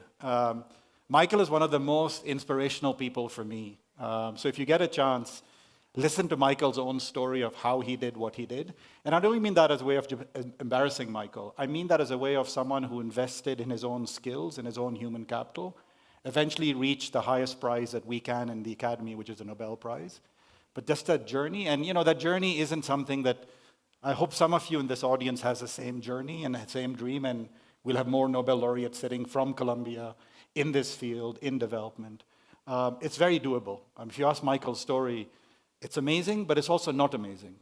It's not that Michael, if you ask Michael's background where he grew, you should get him in, now I'm going to embarrass Michael even more, you should get him at lunch or coffee and ask where he started. He didn't start from massive points of privilege. And what I love about the US, and I love about many of our countries, is if you can give opportunities for your talented people to rise, it's just amazing. There's nothing more happy as a teacher. Stephanie is here, who's one of my advisees. She's sitting there. So I have my advisee, so now she's like, and she was Michael's advisee, but I guess Michael is your grand advisor now, is when you see your own students, people you've interacted with, succeed. There's nothing that makes you happier in life. So I hope many of you will have the privilege of being those students and being the teachers and being the teachers of the teachers to kind of see. I know there's some university presidents sitting here. We had a chance to talk earlier. I think that's just amazing excitement. Gautam and I, and I'm going to keep using him so I feel less bad about this, are clueless about Colombia. We don't know much about Colombia. So I want to start by saying that. You might say, well, why the hell are we listening to this guy? It's a good question. I don't know much about Colombia other than what I've learned from experts, but I'm willing to learn. I would love it if our center starts a relationship with what you're doing. There's lots of people in our center who know a lot. I know a lot about education. I've spent about 2 decades studying education in a different context. So what I want to do today is share with you some insights, and Gautam will share some insights from the context he's familiar with. And what I was doing this morning, and I hope to keep doing, and if you find me on the side, please grab a hold of me. I'm a good listener. I love talking as well, but I like listening too. Help me learn. Tell me what you think. Like my first question to you will be, what are you most worried about? And I've asked this question to several of you. What are you most worried about in your country, in your sector, in your people? Because there's nothing more interesting for someone who's an outsider to ask that question. And I got President Baptiste here. I asked her this question as well. There's nothing more interesting to hear you talk about your own problems, because that's a starting point. Recognizing the problems we have is the starting point. And so I've already started learning a lot, but if you see me anywhere, please interrupt, especially if you disagree with what I said. It's a chance for me to learn, but tell me what you think is going on. This to us is an exciting beginning. I mean, Michael and Juan have done a lot of work already, but if this relationship works, I hope you'll be seeing many more of us. You'll see the next version of me, which will be more informed about Colombia, because I'll have started working with some of you, hopefully, who'll teach me. And hopefully we can make a difference. So let me start by giving you, there's a sense in which a lot of countries think we're exceptional. We think we're different. A lot of us like doing this. As people, we want to think we're different. We're actually not. A lot of the issues that you are facing, the flavor may change, but a lot of the issues that you're facing are not different from what some of the richest countries in the world are facing and some of the poorest countries in the world are facing. In the world, enrollments are rising everywhere, right? Across the board, primary, secondary, tertiary. Yes, the levels may not be where we want, but the gradient is pretty positive. So when you think of enrollment, it's an issue, but it's getting a lot better. Okay. In some parts of the world, Colombia isn't a strong, affordable private sector. In other parts of the world, this is happening as well. There are more players entering education. There are many more players entering. It's a very rich space now, okay? And this is the big challenge in education. And I think if you were to ask me what keeps me up at night when I think of education, it's literally this. It's why are learning levels not improving? Why are we flat? And when you think of that question, it's a very disturbing question. Because what is your responsibility as an educator? What your responsibility as an educator, think back on what I said earlier, time is precious. If your children are not improving in their learning, something is wrong is happening. You are wasting their time. It's a big responsibility, right? We put someone for several hours in school, and if we don't see them improving and getting better, then there's something deeply problematic. And let me show you, let me start with, if you think the US is doing great, it's actually not. This is just data from the US for the last now, I can keep extending it, it's not that different. In fact, with COVID, it's gotten worse. This is learning levels, the US testing. I didn't quite have the ICFIS data, I was hoping to get it, but I'm sure I will soon. It's flat, right? 40 years and nothing has really happened. Now imagine, you take any other sector, you take your favorite sector and ask yourself, has that sector improved? And I bet you very few sectors. This is like if you're a medical patient, this patient is dead. It's flatlined, right? There's just nothing happening. And you ask yourself, how is this possible? How is it possible that the world has changed? This is, by the way, the information revolution has happened. Technology has happened. For all you guys, I know I'm supposed to talk about technology and data, and I will. But if you think technology is the answer, it doesn't look like it. Because we went through a massive information revolution, and the patient is still flatlining. There's no pulse going up. Now, this is a deep, powerful question for us. When we study this, as economists, we study something called productivity. We worry about, when something is being produced, say quality of education as a product, and you're putting resources, you ask yourself, why is this product not improving? And one obvious reason could be we're not putting in resources. We're not doing enough. We're not paying attention to it. It's lack of money. If you look at the US, this is a graph from Caroline Hawksby. It's a really powerful graph in the US. This is per pupil spending, results. So if you want to have a measure of productivity, how much money are we putting in, and what are we getting in terms of quality of education? It's even worse. If you thought that previous picture was bad, this is a worse picture. Why is it worse? Because we're putting more money in, and the outcomes are not changing. Which means productivity in education is decreasing. Now you ask yourself, what the hell is going on? We're putting more money in. We're putting more. So this is worrying for us. When we raise resources, it's not just going to be about getting resources. It's about using them in ways where there's productivity improving. This is a sector where you're pouring more and more resources, and yet nothing is improving. Okay? This picture, by the way, so I did some rapid graphs on Colombia just to see how you guys are looking. The enrollment picture, I just picked secondary, but you can do the same for primary and tertiary. Yes, there are differences across income. There's, for sure, that's another issue which we see across the board. There are huge issues with rich versus poor, region A versus region B. You have those same problems. Guess what? The world has those problems as well. The US has those problems. A country like Pakistan has those problems. A country like Colombia has those problems, right? So this is going to be an issue. But the trend is positive. Even if you look at gaps, this is good news. Like, a lot of us economists, we tend to extrapolate on things. Like, you know, when you look at a problem and I look at a problem, I will say, okay, I know the problem, but tell me the projected expected problem. And we congratulate each other. If you look at this graph, I will congratulate the mister and say, oh, problem is solved. Because I'll be like, you know, take those purple, blue lines, just keep pulling them forward. Eventually they'll meet, problem solved. And what we're actually saying in a less funny way, in a less facetious way, is whatever we're doing is beginning to work. So at least keep doing what you're doing. You don't need a drastic change. But when you look at a picture like this is a picture which requires a drastic change.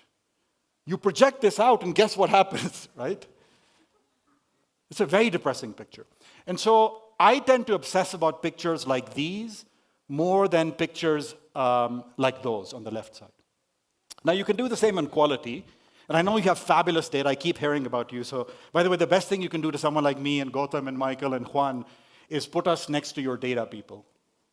The biggest bribe you can give us, other than arepas and good food, is put us next to your data people and let us look at the data. And when we look at the data, we want to look at not just the aggregate statistic. We want to look at the individual level observations. We want raw data.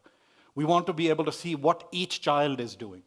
In fact, that is the promise of technology. The promise of technology is you can start looking at each individual as an individual. You don't need to do aggregates. You don't need to do class averages or school averages or regional averages. You can do much more.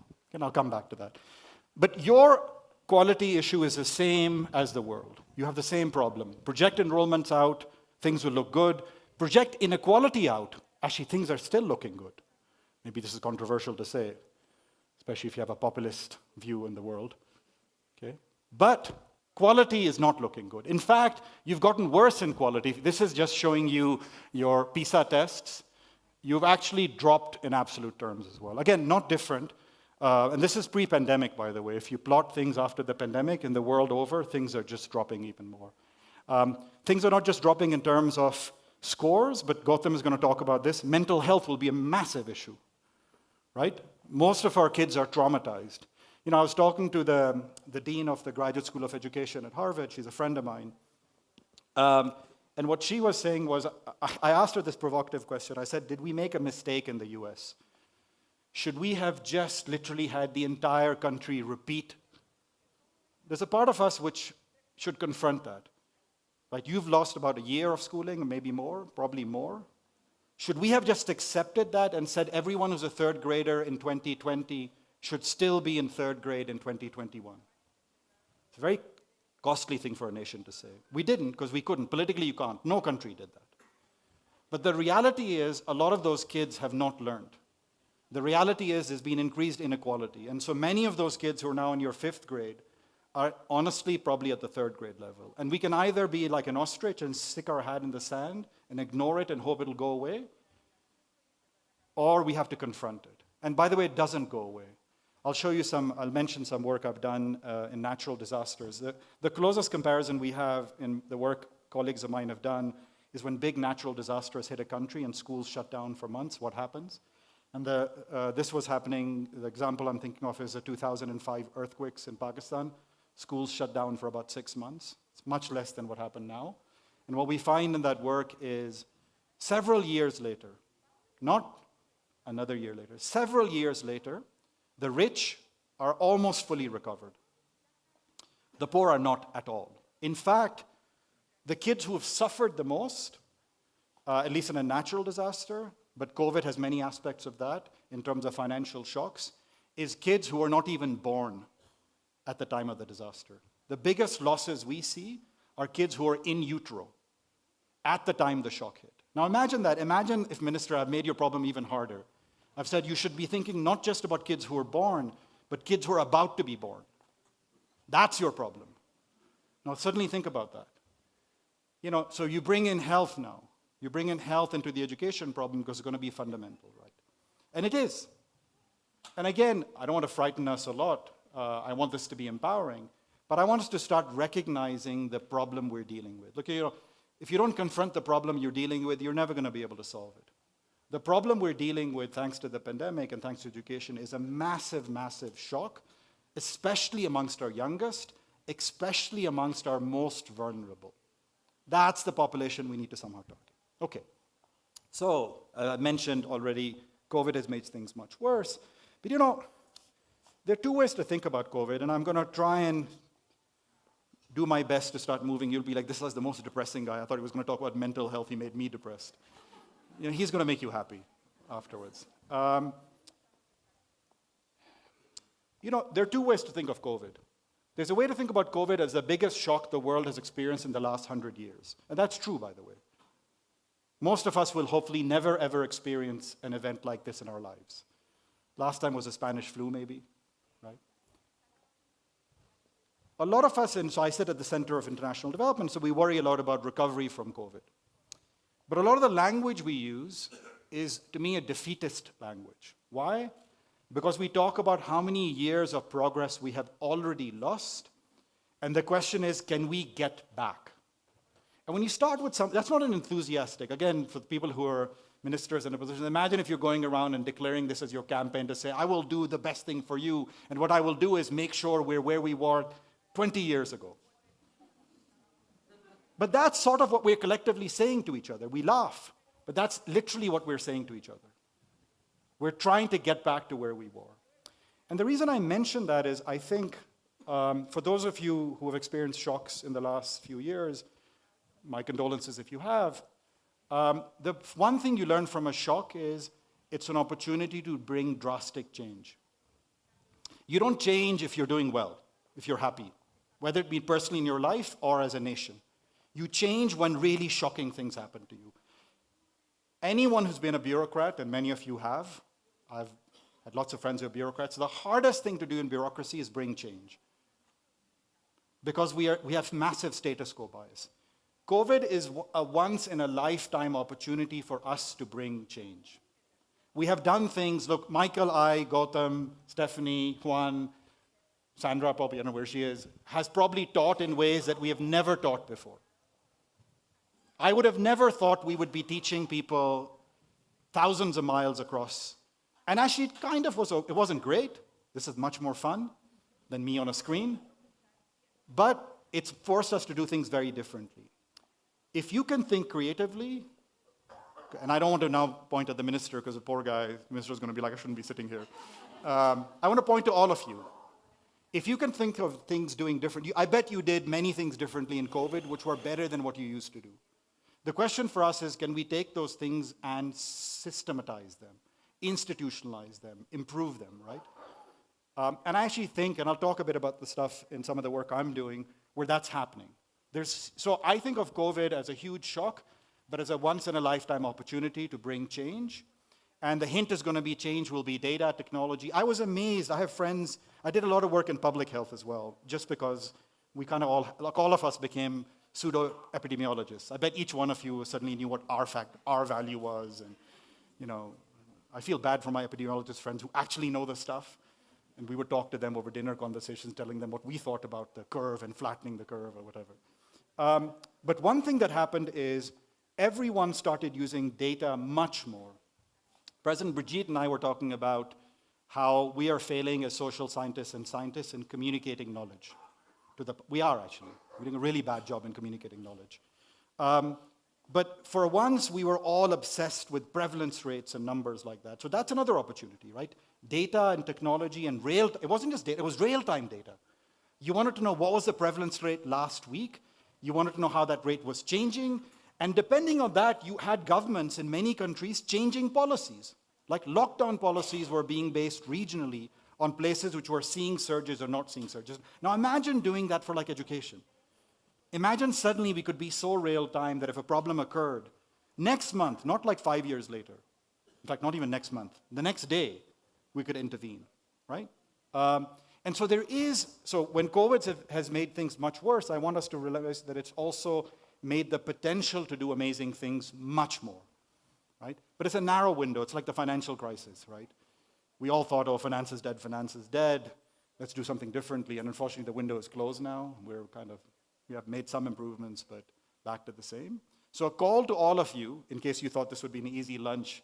So my second question, if you see me in lunch, this will dissuade you from seeing me or at any event, is to ask you, what do you think can be done? What is a productivity or improvement you made during COVID, which you think can be institutionalized by you, not by the minister? So how can we help? In this context, what can we do?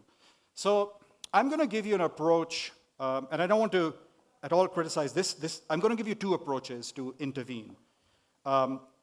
This is an approach which has been incredibly successful. I belong to a group called the Poverty Action Lab. Michael was one of the co-leads of that group. Gautam is part of that group as well, Juan too. A lot of what we've done is bring in scientific evidence to social science. Very carefully estimate what happens when you improve, say, one input to improve anything, like education. I call this approach input augmentation. Really powerful, amazing work in this. But I'm going to present a different approach, one that I have been using more and more in my own work, even though I'm taking advantage of all the tools that we've learned in terms of randomized controlled trials, scientific experiments, causal inference, all of that stuff. Okay? And this approach is inverting the question a bit. So in the first approach, we have to be almost educators ourselves. We have to go into a school and we say, what's wrong with this school? Is it that it lacks a textbook? It has a bad teacher? It doesn't quite have a right curriculum? And we have to pick an input and we have to improve it. And we have to show that that improvement works, and if it works, we can scale it up. Okay? But what if you don't know? What if your space is more complicated? What if there's heterogeneity? You and I were talking about what if every school has a slightly different problem? What if every child has a slightly different learning issue? Now it's a much harder problem to solve because you can't give the same thing to everyone. And we're seeing in a lot of our research that we call these heterogeneous treatment effects. Juan alluded to these already in his talk. People react differently to information. People may access information differently. People may react differently to information. Just like in medicine, one of the I guess the future of medicine is to have individually titrated medicine. Like, why do each one of us, if we have a headache, have to take like 2 Tylenols? Doesn't make sense. Like, I have a different biological physique from you. My weight may be different. Maybe I need 6 Tylenols. These days, I feel like I need 6 Tylenols.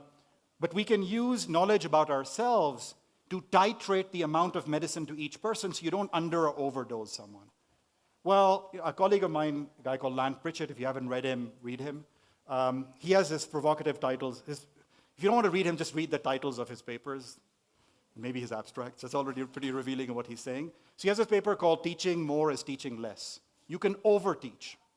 There's a huge group in India doing amazing work, Pratham, called Teaching at the Right Level, TARL, which is if you teach someone at a level beyond them, you're not helping them. It's not like, oh, let's teach you. By the way, I learned this the hard way. I tried to teach my kid algebra when he was in 3rd grade, thinking, okay, I'm a tiger dad. I thought this would get him to top university. It was terrible. He tells me now, 15 years later, that was the worst thing I ever did to him. Because you're not ready for that.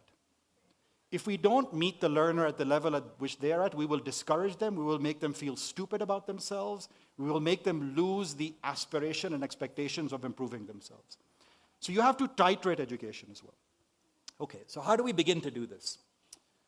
So the approach that I've been using, and I'd love to kind of try and do this with colleagues in Colombia, or any country for that matter, is take a systems approach. Start with documenting your own economy. Understand who are the key actors. This will be different from each economy. Who are the key actors in your economy? Okay? So let me give you one version of this. This is a very stylized version. So imagine I start doing this for education. I say, okay, there are parents and students. There is Schools, depending on where you are, you may have more of public, less of private. There may be different styles. In the country I come from, Pakistan, there's a lot more of the private than you have over here, and it's pretty cheap private. It's like a local shop private, a small little room with like 50 kids with one teacher kind of private. Okay? I don't know how your private tutoring market is. So this is not a picture of Colombia. This is just a hypothetical starting picture to say this is a starting image. You have to fill this in with your country. What's your teacher labor market like? You know, we're having conversations about this 2 shifts versus 1 shift. What does it mean for Colombia if your school day is shorter? How do you go from 2 shifts to 1 shift, which is longer? Now, these kind of conversations. For these conversations, you will need to know what the teacher labor market looks like. It's not just about buildings, it's about getting people in, right? You'll need to know about parents and students' choices. Are they willing to stay longer? What are the hours they'll stay? Can you run 2 shifts which are 8 a.m. to 8 p.m.? Is that even possible? I don't know, right? So these are questions you're going to have to tackle. We often think of education as just parents and teachers. We don't recognize that there are lots of other players. These tutors are out there. There's also lots of actors. The Santo Domingo Foundation is an actor like this, who are intermediaries, who are trying to come in and do stuff in education. They may be nonprofits, right? They're part of your ecosystem. I once had this discussion with the Pakistani Minister of Education, and he didn't talk to me after that. I hope I don't have this kind of discussion with you. I was having an argument with him, and he had made a huge investment in public education. And in Pakistan at the time we were talking, 40% of kids in poor areas were going in small private schools. So I said to him, I said, you did this huge improvement in public schools. Enrollment has gone up. I know you're feeling happy, but what if I told you that most of that enrollment came from kids who are already going to the private school? Would you be just as happy? And the guy said, yes. I said, why? He said, that's not my mandate. My mandate is public schooling. So obviously I got very upset. I said, no, that's not your mandate. Your mandate is schooling for all children in your country. That's your mandate, not public school children. And so when you start thinking about what your responsibilities as a leader are, you are forced to always think of the ecosystem. You're forced to say that whatever actor is, I may not like this actor, but if this actor is relevant in my economy, I need to understand what their constraints are. I need to understand whether I can use them to complement what I'm doing. Often this will be very hard. You may have political biases. You may have your own views on actors. This will become really hard. But this is what a system view will force you. It'll force you that whenever you intervene, you need to understand, let's say you don't like tuition. Tuition is, by the way, coming up massively in the world. Right? Private tutors, individual tutors. Let's say you don't like it. You have a view on it. Right? You may have your view, but if tutors are happening in your country and parents are paying for them, that's the reality that you have. You can't close your eyes and ignore it. Every policy you do, I guarantee, will affect that market. And you can either choose if you ignore it, you have no idea how that market is affected. If you're smart about it, you can get higher leverage. So I have a project in Pakistan where we did public schooling funding, and that public schooling funding improved private school quality. Normally we think of public investment as crowding out private investment. In this case, we crowded it in because you did it in a way that enhanced competition. So first of all, be aware of all your actors. The second thing this approach does is it's a very market-based, but I don't mean by market by private sector only. When I say market, I mean it in a systems way. Just exchanges, right? Every ecosystem has a set of exchanges. When you send your children to a school, there's an implicit exchange you're making with the school, with the teacher. I will send my child, whether I pay or not pay, depending on whether it's free or not, at least I'm paying with my child's time. Remember the first thing I said, the most expensive thing you have is also your child's time. You're paying with your child's time, and you have an expectation that you will get an education quality which will make your child succeed in the world. That's really what you're saying to a school teacher. Again, sounds scary. I've given you 6 hours of my child's time that I'm not spending with my child. Make my child succeed in the world. What the teacher is saying to you in an exchange is, you're giving me your child for 6 hours, give me the resources and work with me to help me improve your child in their life journey. That's the deal they're making with you. Okay? All of these deals require a certain exchange to exist. You need to have information, in the way Juan said. You need to understand what's happening with your child. The teacher needs to know what's happening in your home environment. Especially now with COVID, if there's mental health issues, You need to understand what's happening. Is this kid coming from an abusive family? Is this kid lost his parents? Is this kid struggling with something else that you don't know? If any of these frictions, if any of these exchanges fail, it's very likely that the system won't work. It's very likely that the outcome you desire will not happen. So all I'm doing in my approach is I'm systematically mapping the ecosystem, picking a particular exchange, seeing if the exchange is flawed, is not working, and then intervening in the way Michael alluded to in a randomized controlled trial, intervening in some places to see what happens. Inject this solution and see what happens.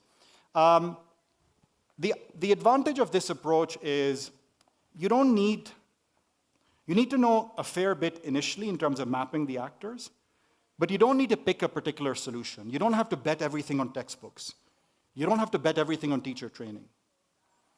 You don't even need to do the same thing in different places. You can let the system percolate up what the solution it feels is right. Now, I'm not being naive over here. You may not like that solution. You as a central planner may not like the fact that parents are focusing much more on math than they should on tolerance or civic values, right? But let's not prejudge people. I've yet to meet a parent. Look, I work in very poor places. I've been told there are places like that in Colombia as well. I haven't seen them so far, but hopefully I will. Because I love going to poor places because they inspire you. Because when you go to poor places, the dreams are still as big as your dreams. They're not small dreams. They still dream pretty big. But one of the challenges when you go to these places is you ask them, what are the constraints you're facing? But it's very revealing. It's very powerful, right? The best conversation, I spent several weeks in Pakistan this summer. It was terrible. There were floods. There was climate change. We were talking to President Baptiste about just climate change in general. The most positive conversations I had in Pakistan were not with the ministers, I guess, or no offense to the ministers here, were with children who were like 5th graders or 3rd graders about what they want to do in life. Just unbelievably inspirational. So you ask yourself, what the hell happens, right?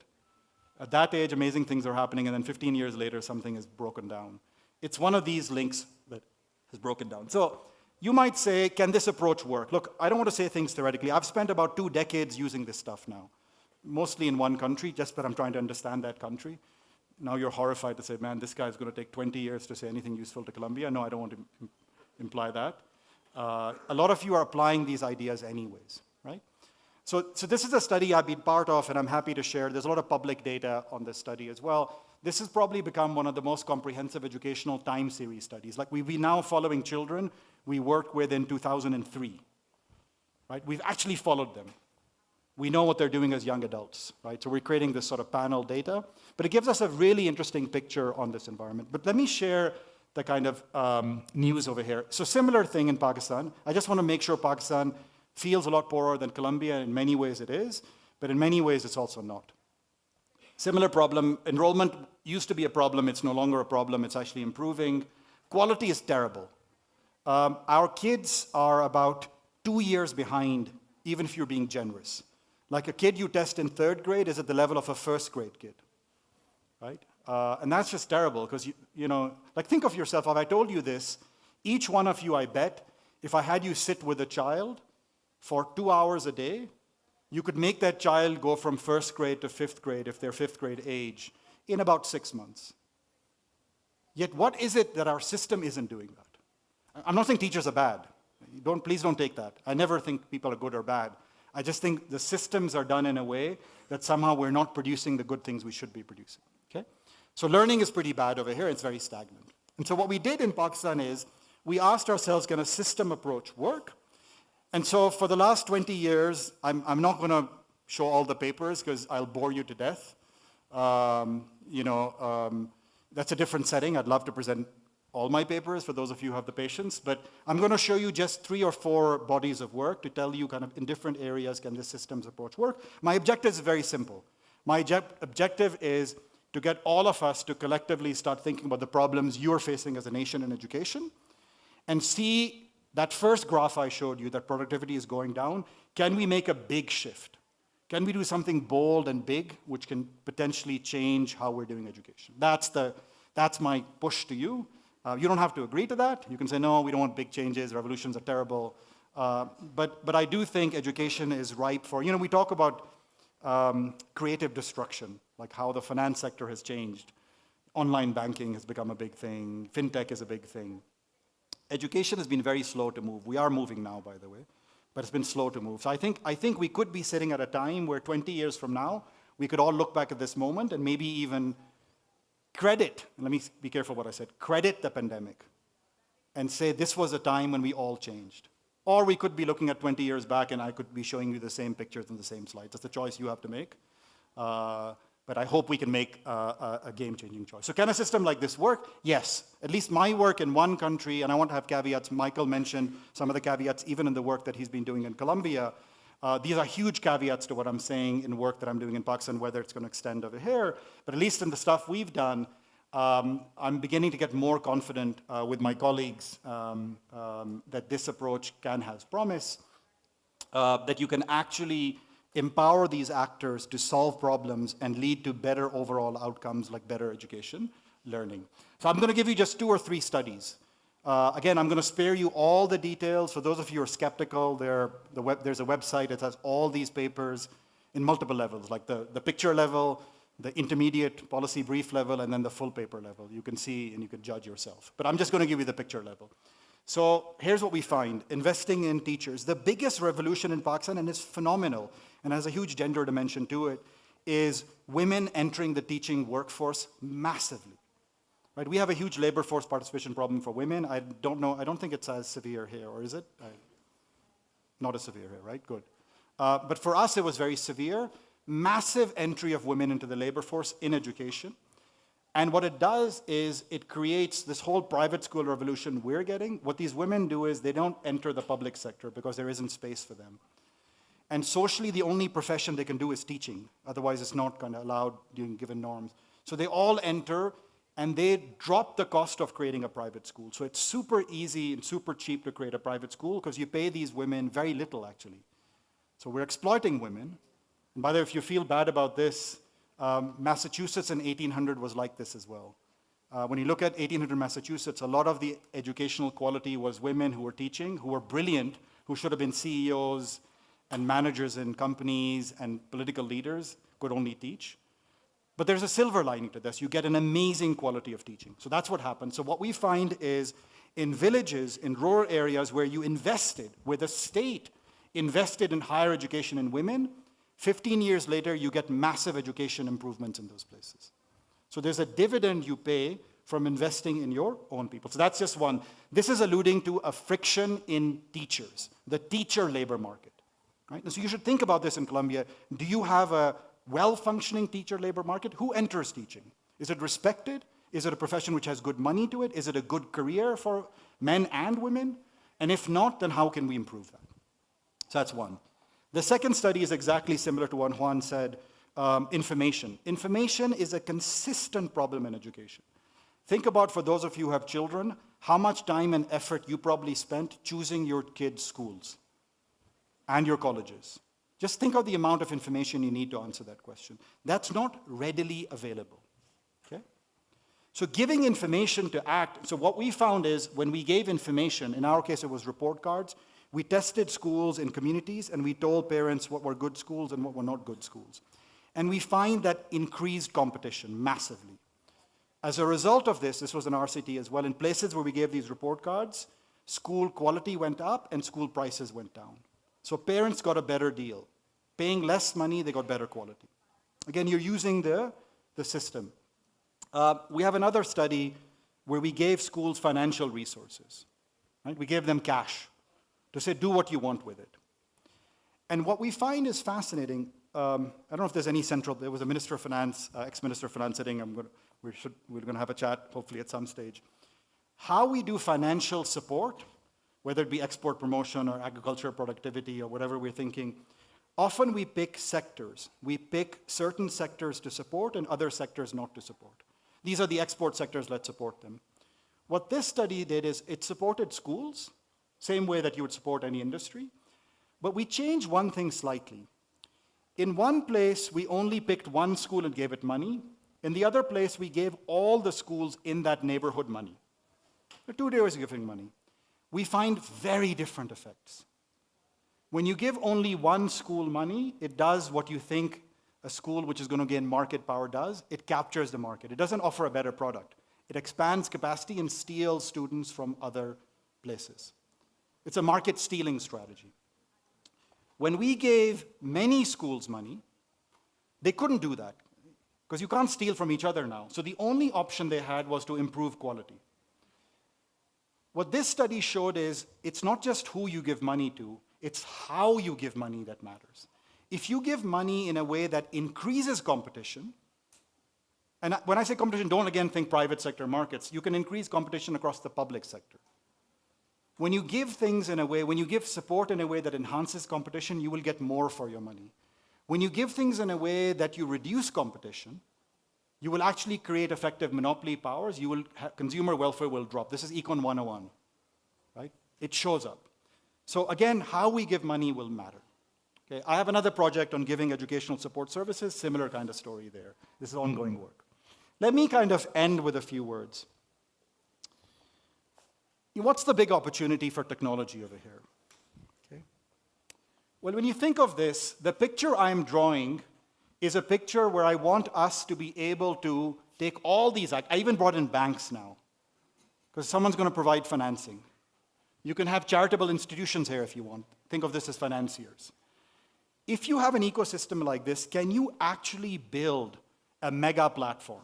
Can you actually build and again, you don't have to start this way. You don't have to start by, Amazon didn't start by becoming Amazon by selling diapers and books and flash drives together, right? It started somewhere.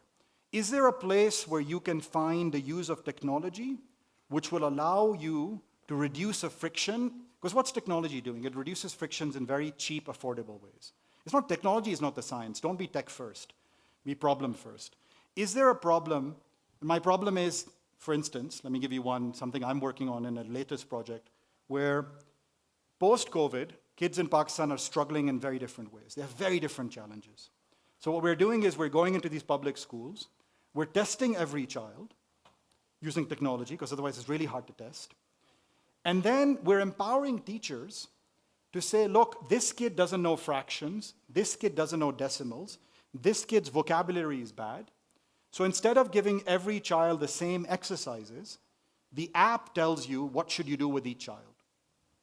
Put these kids in the yellow group today, because the yellow group is going to focus on vocabulary. Put these kids in the blue group today, because they're going to work on fractions. If you wanted a teacher to do this without technology, it would be impossible. Their lives are hard already. It's too much for them.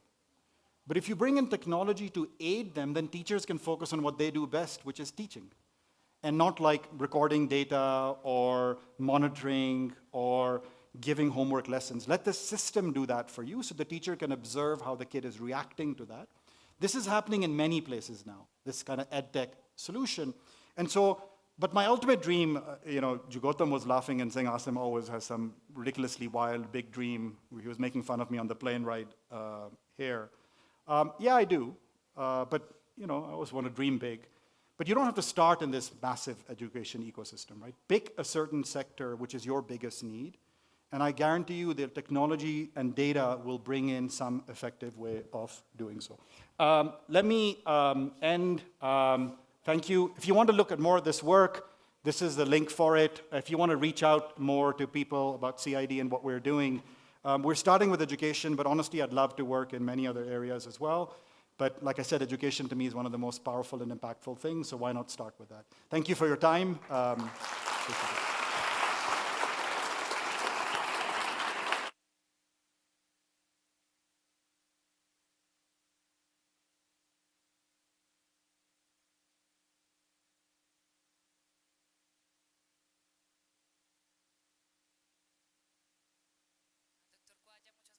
Thank you, Dr. Khwaja, for your contribution, for your presentation. And we will continue with the last presentation today by Dr. Gautam Rao, with whom we will talk about post-pandemic mental health. Gautam Rao is Associate Professor of the Department of Economy of Harvard University. His research wants to include perspectives on psychology in economy relevant topics for developing countries.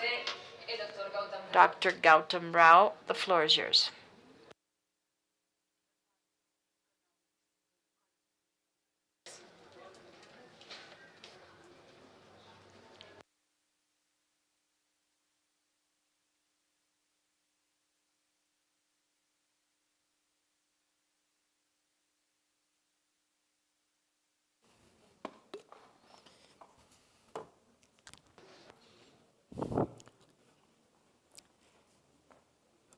Okay, thank you everyone so much for being here, for your time. It's been a pleasure to talk with many of you already, and I hope to have many more conversations in the days to come.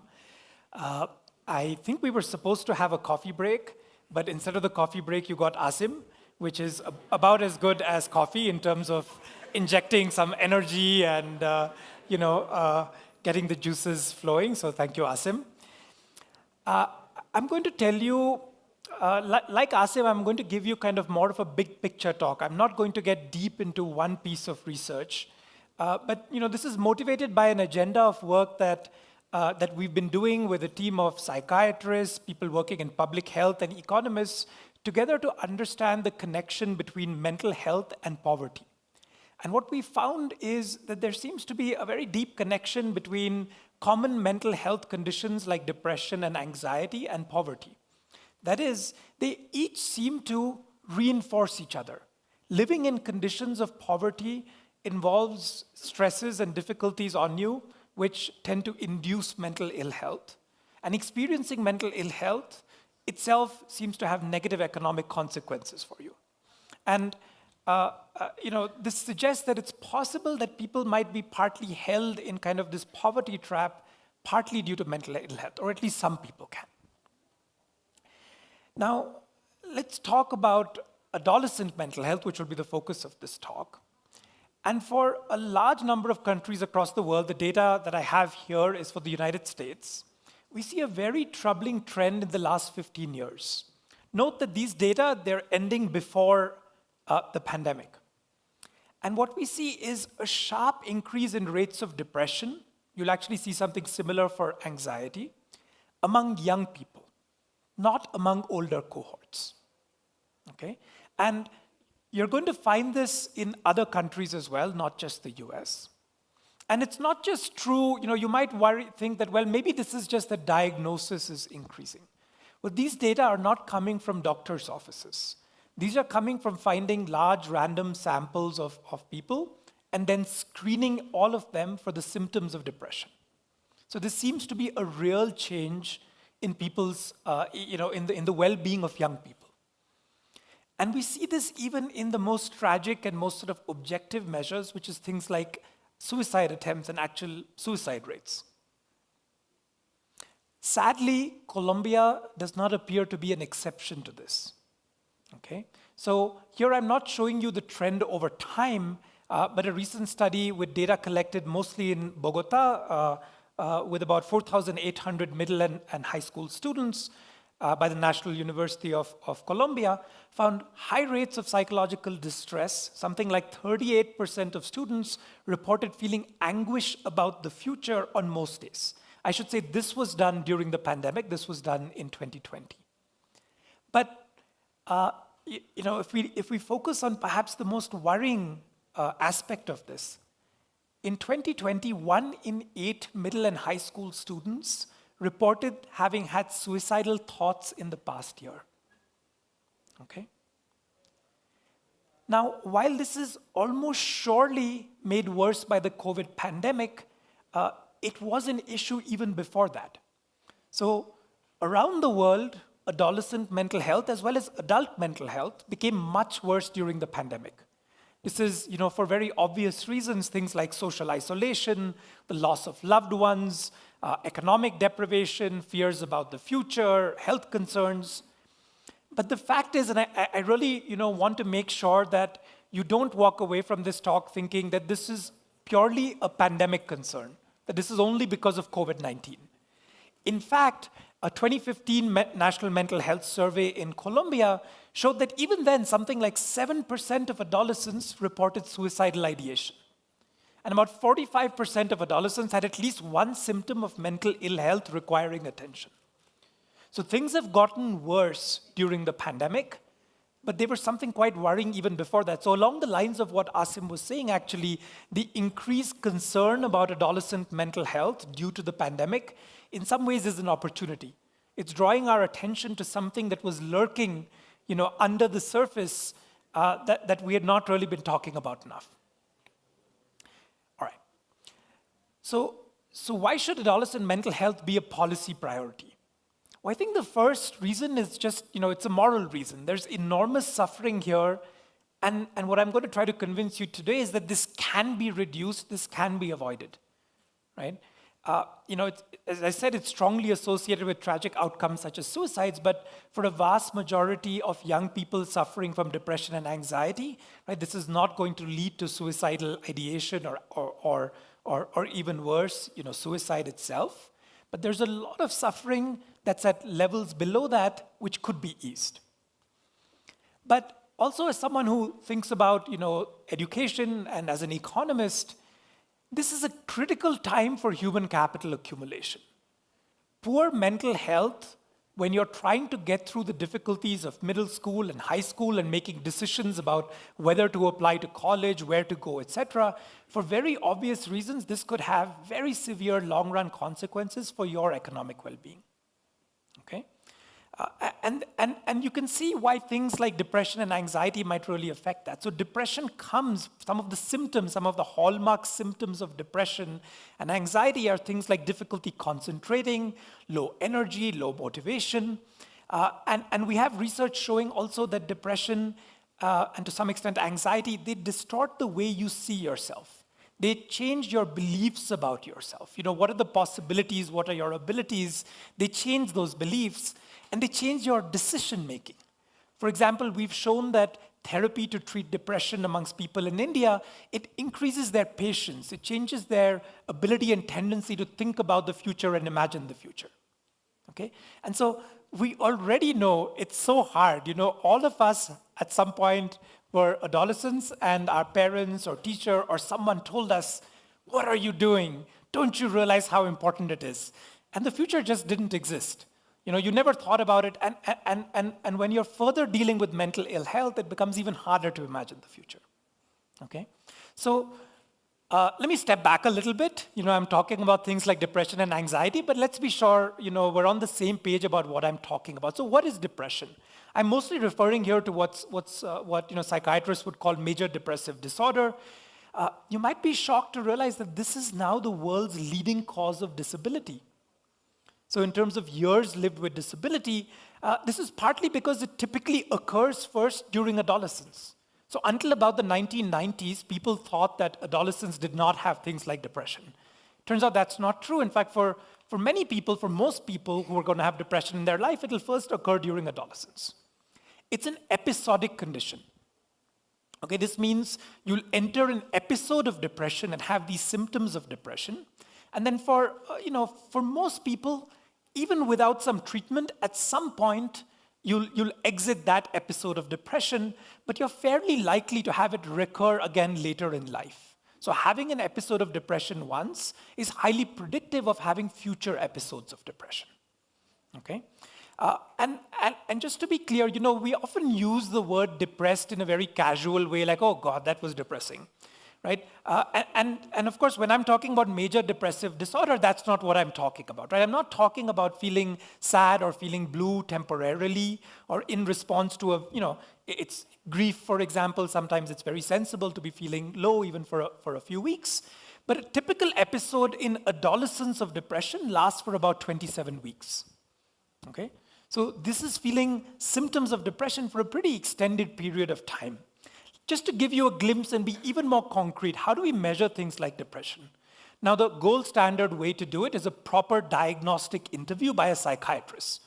But in fact, there's ways that have been validated, including validation studies in Colombia, which say that we can do a pretty good job screening people for risk of depression using 9 questions. This is the PHQ-9 scale, where we just ask the person who's answering the survey over the past 2 weeks, how often have you experienced the following things?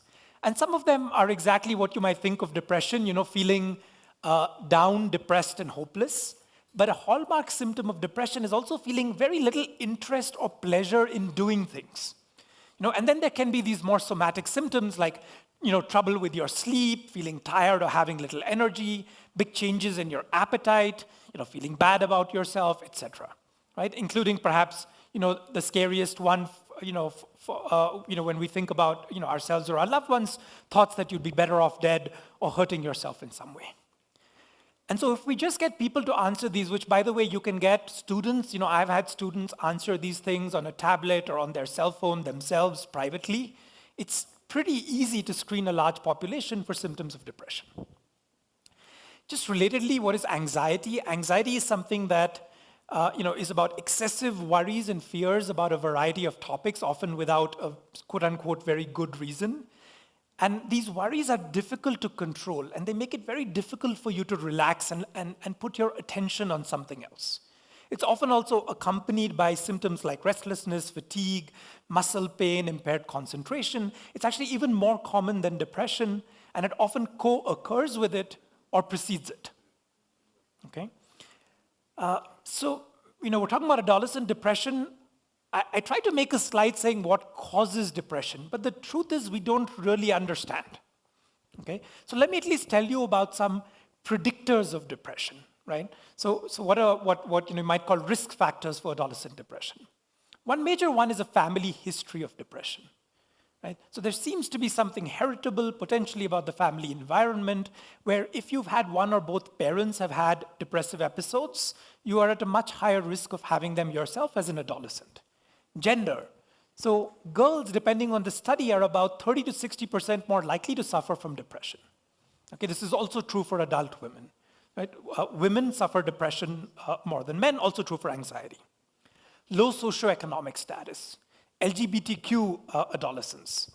And other things that I think would make some sense to us, things like experiencing violence, sexual harassment, bullying, social isolation, a lack of belonging. And so, depression is clearly caused by some mix of, for example, a genetic predisposition, some factors, as well as, issues in your environment and shocks that you're subject to.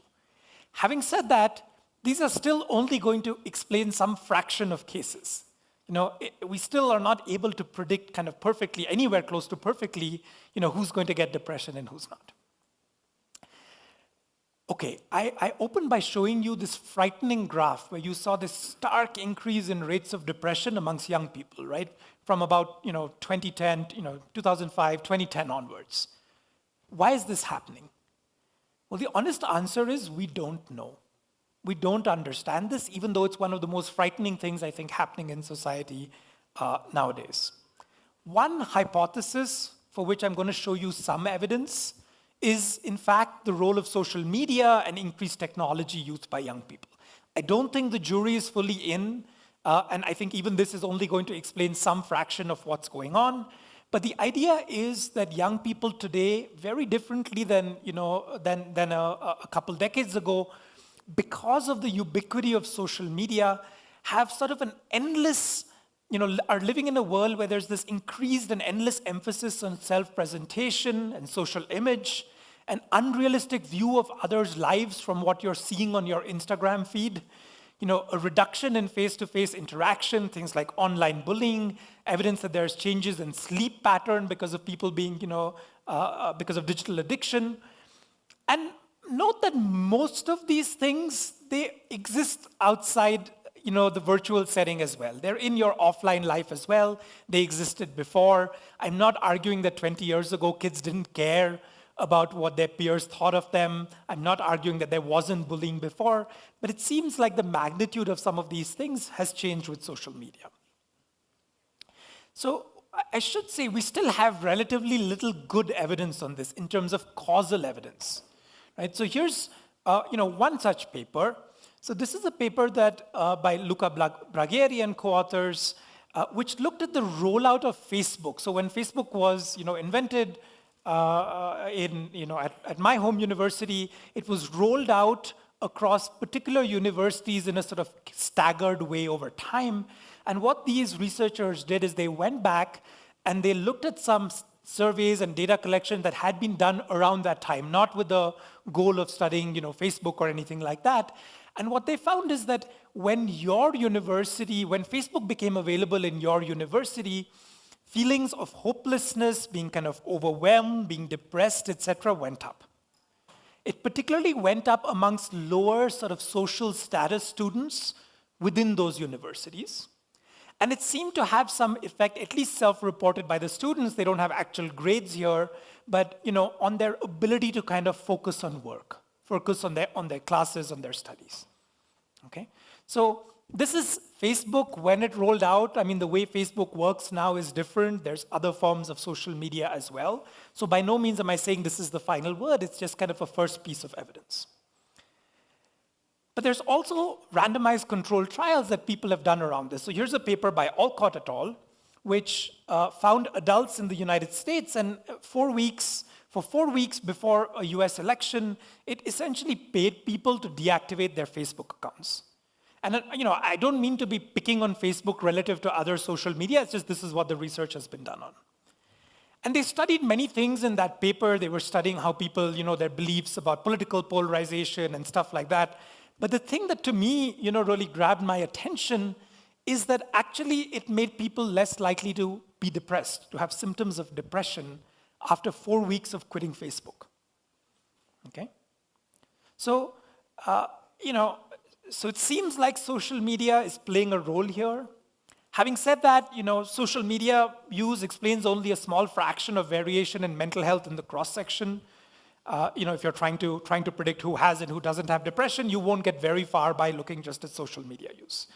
And as I was emphasizing, adolescent mental illness was at a high level even before the spread of social media. And we see it even in societies and in populations where there isn't a lot of social media use. So I often work in low-income settings in India, and you see a lot of depression and anxiety there, even among people who don't have smartphones, who aren't really using Facebook all the time. Okay? All right.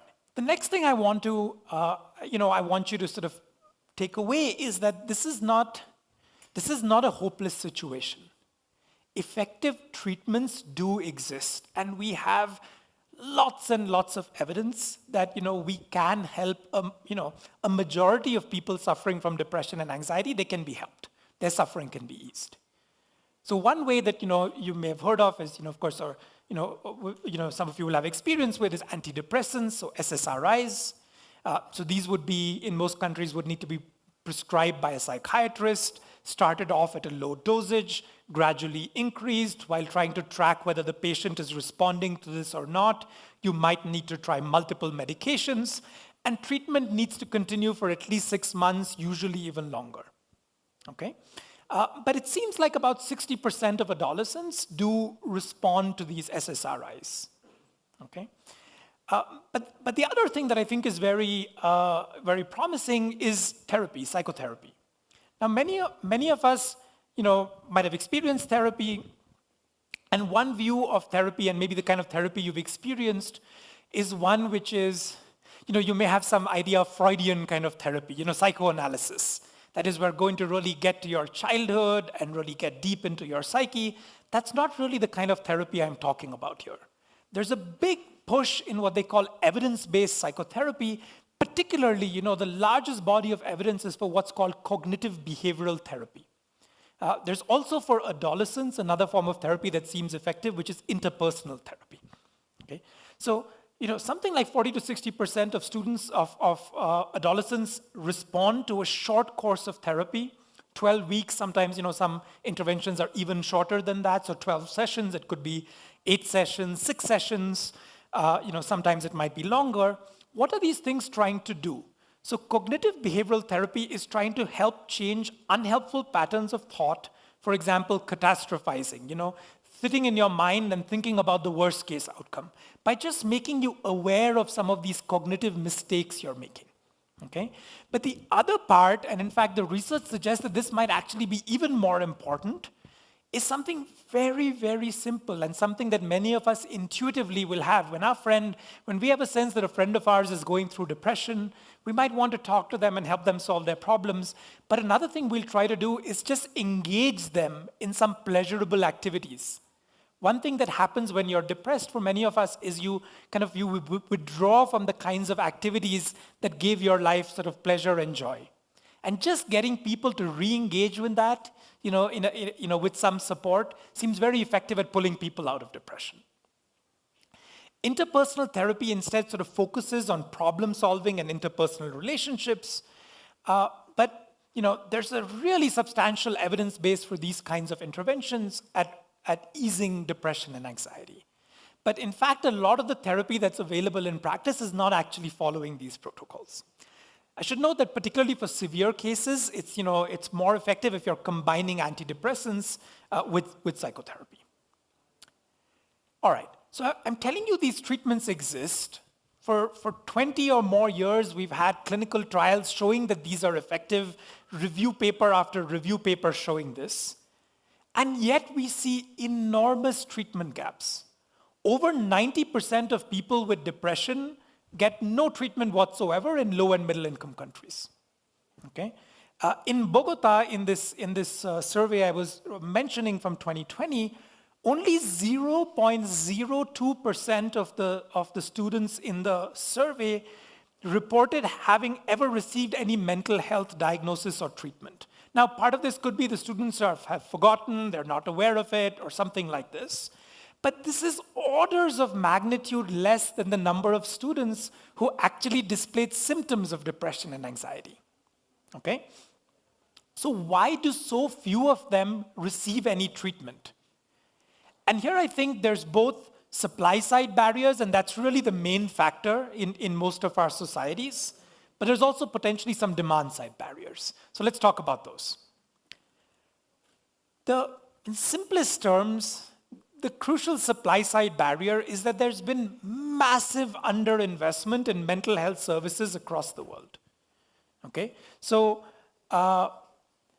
if you look at the number of psychiatrists, psychologists, mental health nurses, or professionals, that are available in low and lower middle, upper middle income countries, it's a tiny number, right? So this is 10 per 100,000, okay, for an upper middle income country. Much, much lower than high income countries, but even in high income countries, I think there's a very good argument to be made that relative to the share of, for example, disability or the burden of disease that's due to mental ill health, the investment in actually providing treatment and having trained professionals is really disproportionately small. Okay? So best as I could figure out online, and I realize I think I've done the math wrong, but Colombia has about 1,000 practicing psychiatrists. Okay?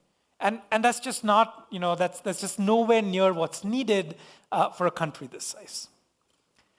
But I will say that there also seems to be evidence of what I might call demand-side barriers, which is that even when effective treatment is available, demand seems to be very low. So I've been working with a large sort of psychotherapy platform, online psychotherapy platform in the US, and in their data you find, very high attrition rates. And in work I've been doing in other settings, we find, if you offer people in the US, in India, if you offer people therapy, even free therapy as part of a study, after they've been screened positive for depression, a very small share of them will actually take it up. And there could be many potential causes which we're studying now. People, we have evidence from some research that people just underestimate how effective therapy is. Right? Therapy, as I told you, has been shown again and again to be effective treating depression. But if you, like we were talking earlier about information frictions in terms of education, there's the same information friction here. I think more fundamentally, there's just a lack of knowledge about treatment options. People don't have a clear view of what effective therapy would even be, right? And college students in India that I'm working with, for example, cannot see why would it be helpful to talk to a therapist compared to talking to your friend, or your mother, or something like this, right? So they're just not aware that there's actually some treatment modality that, that can help them. There's also a lot of stigma surrounding mental health and treatment, right? So, I'm from India. In India, and now I'm also from the US. In the US, tends to be a lot of concern about privacy around health conditions, and people often don't talk about their health conditions. In India, people will show you the rash on their back and, talk endlessly about, their, cardiologist and the this and the that, but I've almost never heard anyone recommending their psychiatrist. Right? So there's a lack of social learning, which is the way people often learn about treatment options and who's good and who's bad, and yet those conversations don't happen in the context of mental health. Okay? All right, so I've told you about the fact that the problem is enormous. Effective treatments exist, and yet there's enormous treatment gaps because, well, maybe there just isn't enough supply of the treatments, and perhaps there's a lack of demand for it. I want to just give you a glimpse of, three kinds of promising solutions. And the first I'm going to tell you about is a simple form of therapy that can be delivered by non-specialists. Right? So I said that Colombia has about 1,000 psychiatrists. That's nowhere near enough. So what do you do? Well, psychiatrists have done a bunch of work, and public health specialists developing very simplified forms of therapy which can be delivered by trained non-specialists. So these are what they refer to as manualized therapy. What does that mean? That there's literally a manual, a 60, 80-page manual for how to deliver it. Here's what you're going to do in the first session. Here's what you're going to do in the second session. Here are the kinds of issues that will come up. And of course, these need to be adjusted and adapted to different cultural contexts. But it's relatively easy. And in fact, people have shown in some work we've done, showing that, with 4 weeks of training, someone with no, not a bachelor's degree in psychology even, someone who's perhaps a social worker, but even without that qualification sometimes, with about 4 weeks of training, can deliver pretty effectively a simplified and stripped down version of cognitive behavioral therapy. Okay, and this can treat depression. It's been proven to be highly effective in low resource environments. I should say, the United States, one of the richest countries in the world, is effectively a low resource environment when it comes to mental health care. There's just a severe scarcity of trained psychologists and psychiatrists to provide therapy there as well. Wait times for getting a therapist can go into 6 months or more. So here's a meta-analysis done in 2017, and in fact there's been even more and better evidence since then. Across 24 clinical trials across different countries, this form of psychotherapy, which is delivered not by a psychologist, not by a psychiatrist, but by a trained non-specialist, is remarkably effective at easing symptoms of depression. It's an effect size of about 0.5 standard deviations. That's an effect that, especially when we're thinking about sort of public health outcomes, that's a pretty big effect. All right. Some work we've done recently in India shows that these effects can be really long-lasting. Right? I was talking about why adolescence could be such a critical time for where mental health could really derail your path forward. And these treatments can help you not just right now, but they can have persistent benefits. So this was a kind of therapy that was just 6 sessions, at most 8 for people who needed more, but for most people, 6 sessions, 30 to 40 minutes each, delivered by a non-specialist, which had a remarkable effect in terms of reducing depression a few months later. And we've just shown that that effect persists for 5 years. And I suspect, we were talking about, projecting forward, this effect will last. So what's going on here? We think part of what's going on is when you've learned some of these tools, some of these techniques you can use to deal with it when you're feeling down, you can use these when future sort of threats to your mental health crop up in life, right, as they naturally will.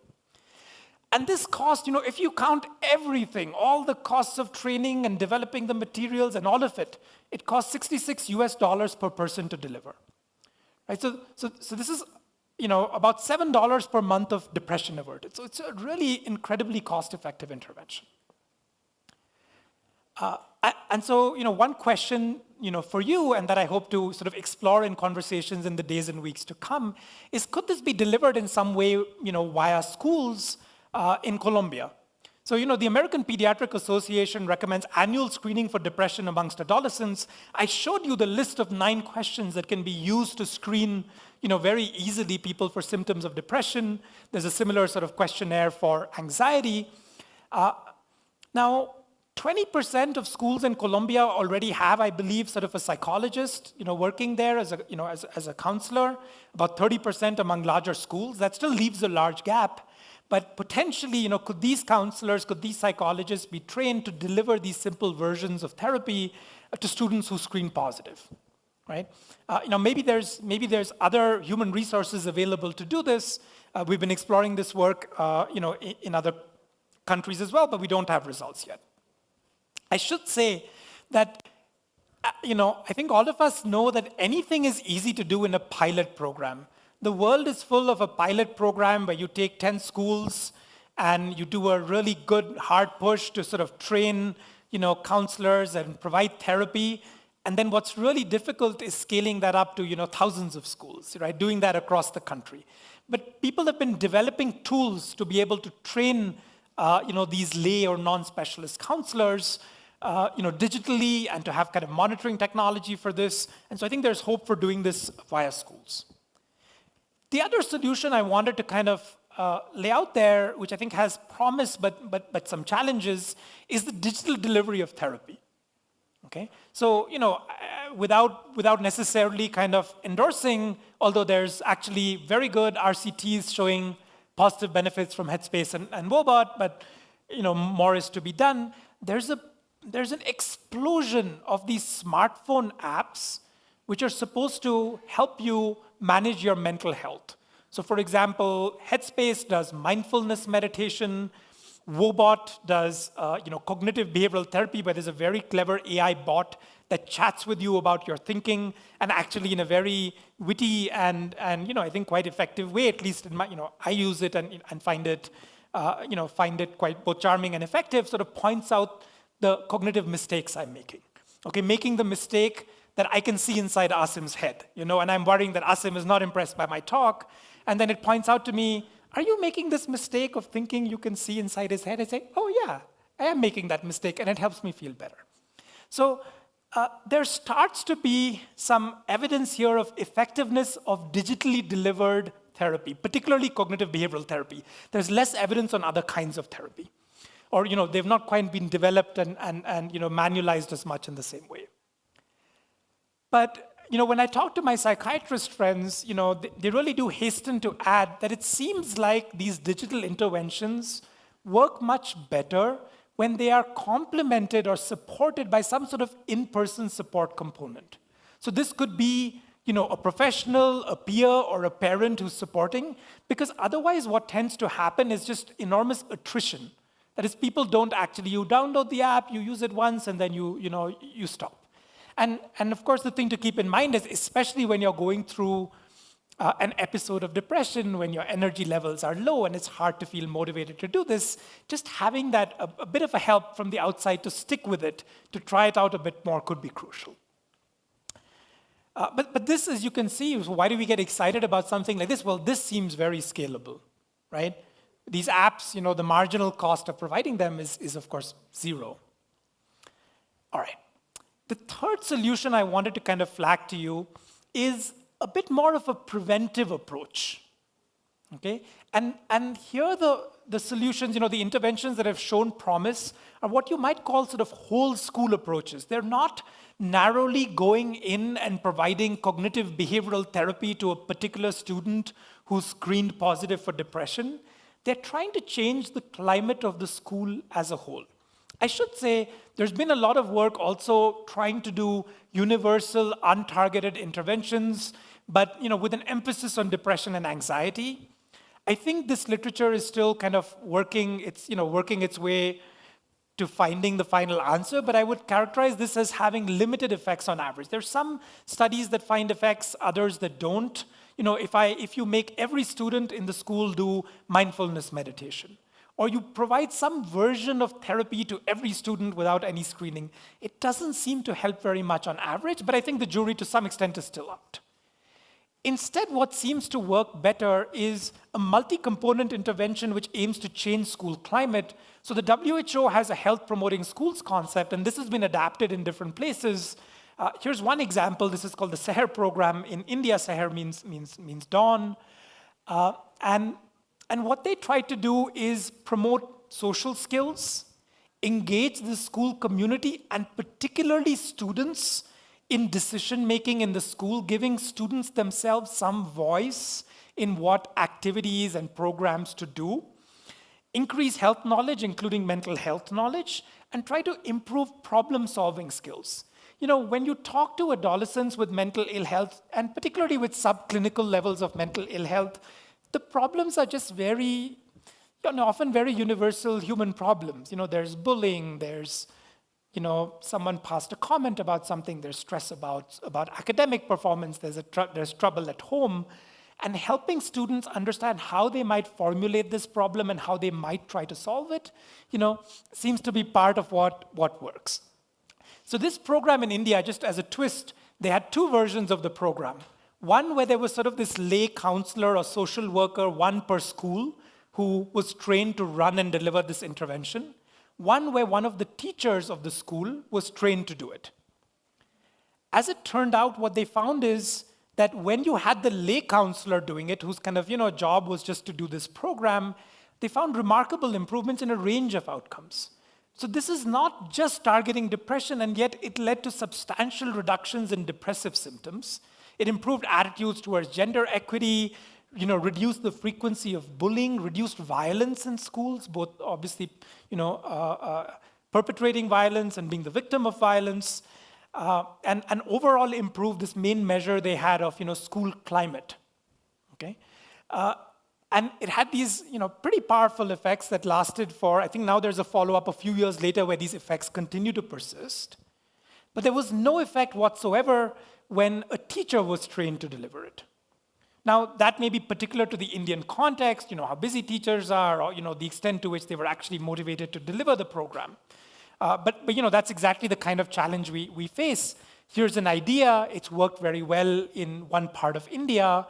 How would one, given the constraints, the human resources, et cetera, here in Colombia, how might one do something similar, and can one scale it up? So I should say this study in India, was in, this was in 75 schools, so it's a, a reasonably sized study, but it's still not been scaled up. Even after showing all those improvements, it's not been scaled up even in that state of India yet, right? And I think it's because of a lack of human resources.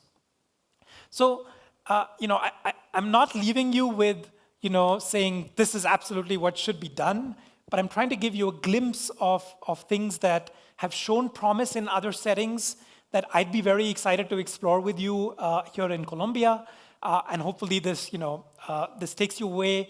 What I'd really like you to leave today from my talk, at least remembering, is this is a serious issue. Things are getting worse, but there is hope.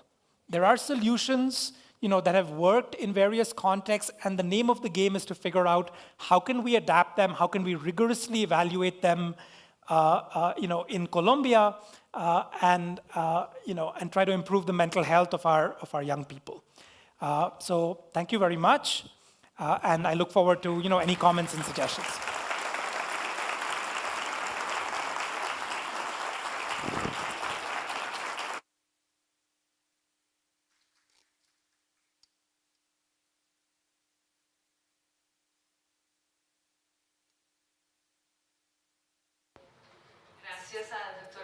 Thank you, Dr. Gautam, for giving us your perspective, and to all of you that contributed to understand education and sustainable development through new glasses. Let's capture some of the ideas and contributions we have received today. Let's begin with Michael Kramer. He said that private education fulfills better the needs of students because it responds better to the needs of the labor market. But this should not be limited to private education. This can also be done in public education, and this is one of the challenges we have.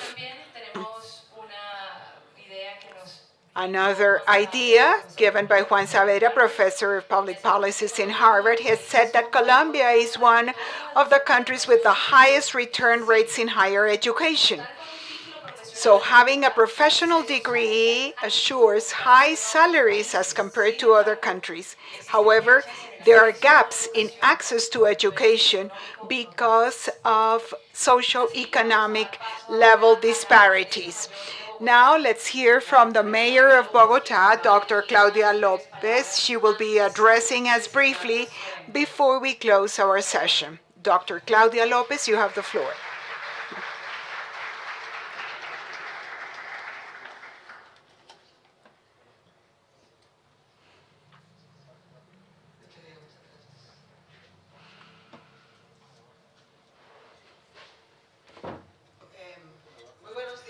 Good morning. It's almost afternoon. Good morning. And thank you for this invitation to the University Ean. I am pleased to share with Professor Kramer and the rest of our special guests from Harvard and other universities in Colombia to share on a topic which I think is fundamental. Listening to the previous presentation on anxiety, I feel somewhat identified with that term and those symptoms described for anxiety.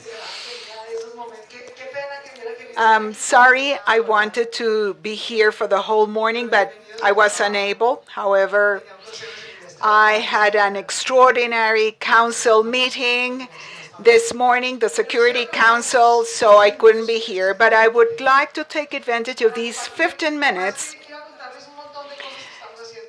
instead of telling about what we are doing on education in Bogota.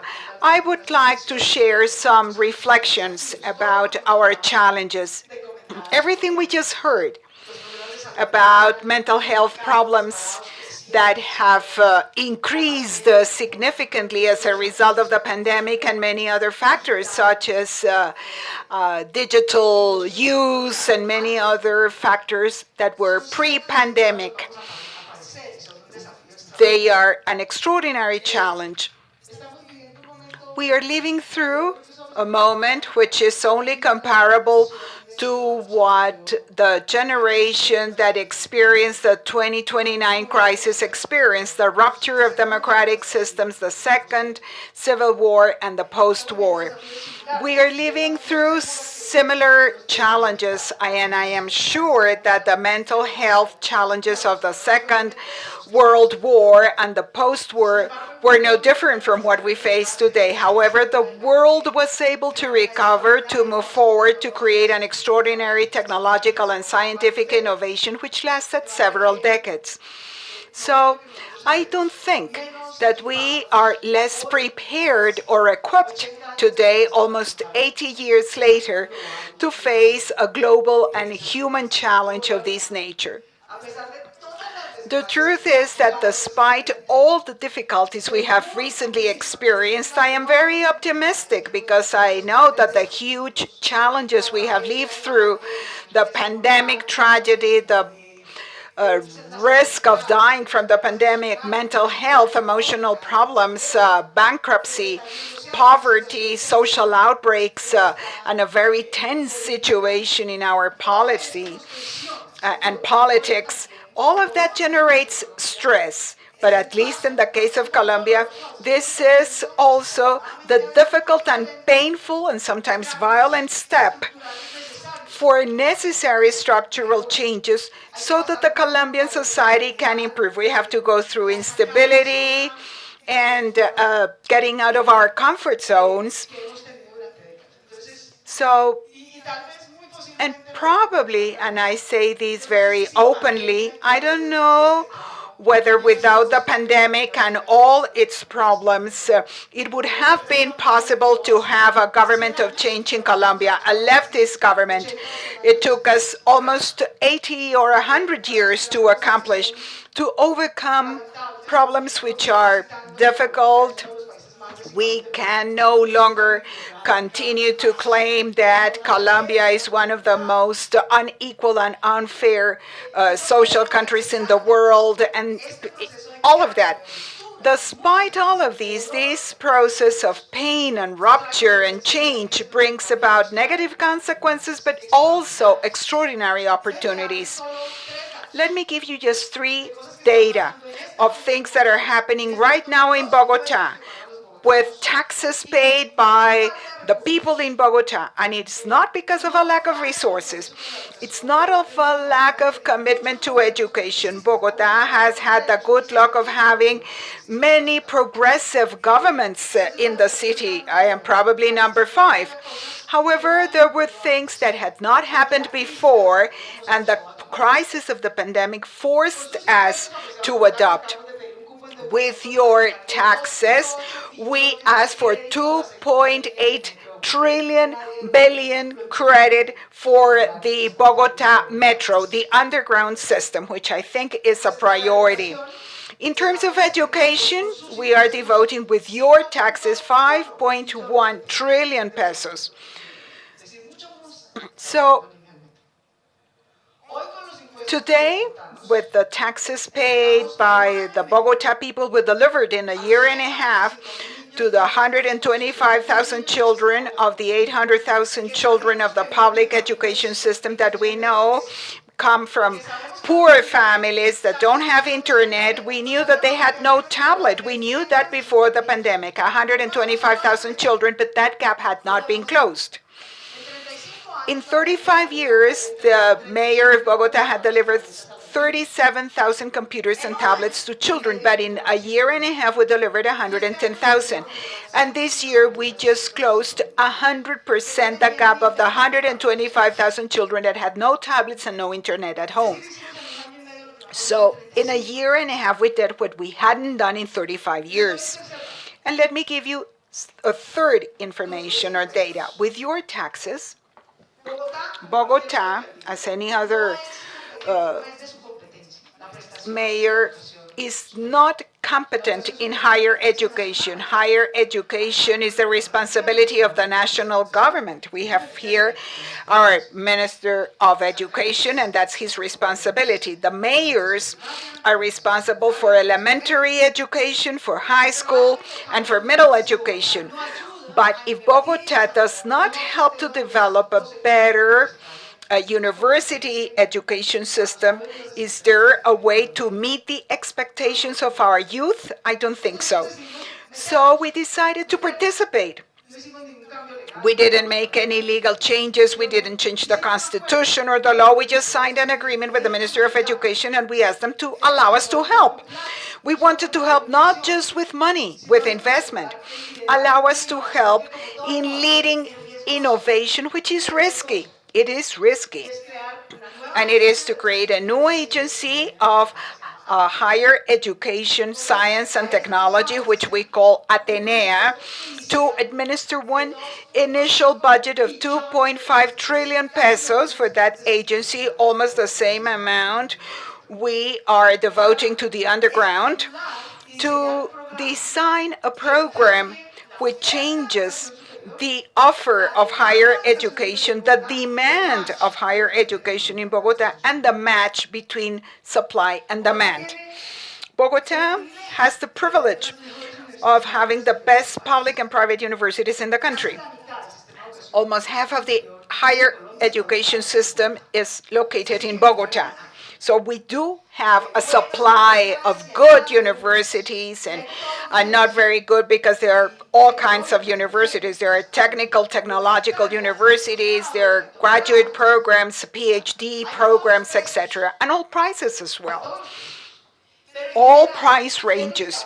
But in general, what are we trying to change with Atenea and with the Secretariat of Education? To study higher education in Colombia is long. We have undergraduate programs of 5 years. It's expensive. It's very expensive. It's astronomical, the cost of going to a good college. But it's not just expensive and long, but it is not relevant. Middle-class families, second and third strata, they take credits for their children to graduate after 5 years, and they don't find a job afterwards. They don't get a job after they finish their 5 years of university. They can't start a successful business. So education became the cycle of frustration. It's expensive, long, and irrelevant. That's the tragedy in Colombia. And that happens in Bogota, which has the best public and private university, the best business talent, the best fiscal capabilities. Just imagine what happens in the rest of the country. So what we decided to do with Atenea was to change that. And we told universities is offer short programs, design more economic. Yeah, we give scholarships, for instance, but we want those programs to be relevant so that universities are not just to give out certificates and degrees, but you have to meet a purpose. People who graduate from your universities, they have to be successful in something, in the academia, in science, in teaching, in entrepreneurship, or in work. They cannot be frustrated. So why? Let's look how successful you are in placing your students in any of these areas, and we will give them public resources if they are successful in producing a cycle of prosperity. And that is Atenea. So Atenea develops lots of programs. One of them is Jóvenes to the U. And I mean, everybody would be in debt to education. We all want to be educated. And Bogota is devoting 5 billion pesos in building 60 schools so the children can go to school closer to their home, that receive education from 3 years old. It will take us 15 years in total to get that each school with those characteristics is maximum 30 minutes away from home of every child. That's a lot for many people, but not for Bogota. Secondly, because the mental health challenges, the emotional challenges are so great, it is not just enough to have good teachers and well-paid teachers. We need school tutors, we need psychologists. Bogota included in its payroll. If we want someone to offer stability, they have to be stable. So we have a payroll 400 additional tutors. For you to give you an idea, Bogota has 780 schools. So that means 1.5 tutors per school. And those tutors should have a backup team. Just as we have teams to assist us in our PhD programs and our master's programs, we also have backup groups to give advice and support to psychologists and other specialists to give this type of guidance. And we want to have a safe environment for children that go to school. So with the police, we prioritized school environments to have safe routes. 180,000 drive their bicycle to go to school, and the same amount just walk to school. So we want to improve their environment, to have a safe environment, supervised, and that is also important. All of this is part of what Bogota is doing right now. We hope that through Jóvenes a la U, or Youth to the University team, well, I am not the only mayor that has invested in improving the opportunities for higher education. We used to give scholarships and credits like ICETEX. In the last 3 administrations, we delivered 15,000 credits that can become scholarships or whatever. And in these 3 years, we have been delivering 76,000 full scholarships for higher education, for the complete career, whether it lasts 2 years, 3 years, or 4 years, never 5. That makes no sense. An Atenea gets universities to compete in offering programs different from those of which we are flooded. We have a lot of lawyers, for instance. There is an oversupply of certain careers in Bogota, lawyers, accountants, administrators. If we continue to train people in that area, they will be frustrated. They won't get any jobs. There is an oversupply of all those professions. So Atenea tells universities, offer me these, which is what is being demanded by the labor market. And it has to be short, good, and economic. You have to compete. Who has 3 trillion pesos in the pocket to pay for their children's education? The mayor's office of Bogota. So if you want to compete for this money, you have to be extremely competent. You have to offer me the best program. What is the university going to offer? I need psychological support in the university. I need support for transportation. I don't want any dropouts.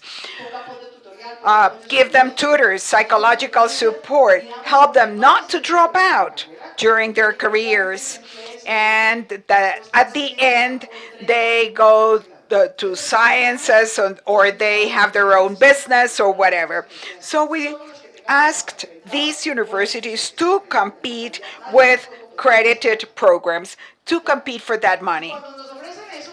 And when they offer us all of that pre-classified offer in terms of cost, quality, and relevance, that is what we offer to our young high school graduates in Bogota, to see whether we can make a better match, to have happy youth, productivity of the Bogota economy, which represents 33% of the country's GDP. So we have to take we have to take good care of it to make it profitable to help Colombia grow. And let me finish with a reflection. Even if Bogota does all of these, there are other things that depend on national decision-making and decisions we have to take. Since I was a senator in 2014, I was very much aware of the fact that education in Colombia is funded through the collection of national taxes and a distribution through the general system of participation to mayors' offices and districts. It's a very successful system for the distribution of resources. And for those resources, we pay for elementary and secondary school, and for health, and for the water system. The design of these systems says that if the economy grows above 4% and we still have money, we invest in early childhood. Otherwise, we don't, because we didn't have enough money. How are we going to educate our society if, in the stage, which is the most important for every human being, early childhood, there is no investment unless the economy grows over 4%. And this is a ridiculous institutional design. This requires a constitutional reform. Since I was in the Senate in 2014, I tried to get the government to approve that reform. I just convinced the president to do it, to change these general participation systems to make it compulsory to finance early childhood education from 0 to 3 years old. Otherwise, we won't be able to move forward. Just as we have money for elementary school, for health, we have to have money for early childhood. Otherwise, the Constitution will not be really working for us. And the second step is we have to modify the budget of that system, because that's expensive, and that's why I'm supporting this task and fiscal reform that we want to implement. So we have to go through a constitutional reform to better distribute our resources. Otherwise, we won't be able to do it, because the education of the 20th and the 21st century starts with something very simple. I want to mention something I heard in a talk of a study done by Harvard. They have the capacity to do studies that last for 100 years, which is wonderful. And they did a follow-up to generations from early in the 20th century, generations of the Second World War, and throughout their lifetime, to prove one thing about mental and emotional health. What makes finally a human being happy? What a question. What makes human beings happy? Harvard measured all kinds of factors. They measured physical health, emotional health. They measured the level of education, professional success, the type of career, level of income. They measured everything. They measured over 50 variables of 3 different generations. And they reached a very simple and powerful conclusion. And that would be the answer I would have given based on my own experience. What makes a human being happy are meaningful relationships. This is what gives sense to my life. It doesn't depend on your level of education. You may have meaningful relationships without high incomes or with a high income. We know thousands of very rich people that are very poor emotionally speaking. Not in vain, Colombia ranks amongst the happiest countries in the world, despite all our difficulties, and that's one of the reasons. And why do I mention this? Because sometimes that's a fundamental factor to make happy human beings, and only happy human beings are empathetic. Opportunistic and envious human beings cannot be empathetic. They can't be, they don't have collective intelligence, which is basic to develop anything. In the first, second, or fourth industrial revolution, this is a sine qua non condition. So people with significant relationships are probably loved and desired children. So we must continue to reduce teenage pregnancies. This is crucial to good education. We are doing well. We are in the right track. We got stagnant because of the pandemic, but in general, the trend is good. We have to bring to the legal system anyone who rapes a minor. Anybody who rapes a girl under 14 years of age must be penalized. There should be zero impunity for this type of crime. And then the Constitution of Colombia, Professor Kramer, clearly delineates what's early childhood. It has become a state policy. Children from 9 months to 3 years have to have 8 elementary rights, and we have to invest in this general system of participation. So the policy is there. The state policy has been devised. We have the indicators and the goals, but we need the resources. And then we have to improve basic education and middle education. We have children in schools, but they are not educated. According to the test, they cannot efficiently do maths. They don't understand what they read. They're not attracted to science. So it's very important to emphasize that. If you ask me about all the projects on education quality of our Secretary of Education, which one I like the most, which was invented by a teacher, it's called the PRIN Science Program, which stimulates girls to fall in love with maths, with science, with biology, to close a big gender gap. But we have to improve in basic and medium education in terms of content and quality. We have the coverage, and then after middle education and university education, we have to improve the 3 things I mentioned before. Not only access, but have a system that has to be relevant, short careers, and accessible because of costs reasons. And this is the driving force for our various teams to have an impact at the national level. Why is it important to have short and relevant programs? Let me give you an example of my own personal life. Many times I have been asked, what has enabled you to get here? Because everything in my life was against me.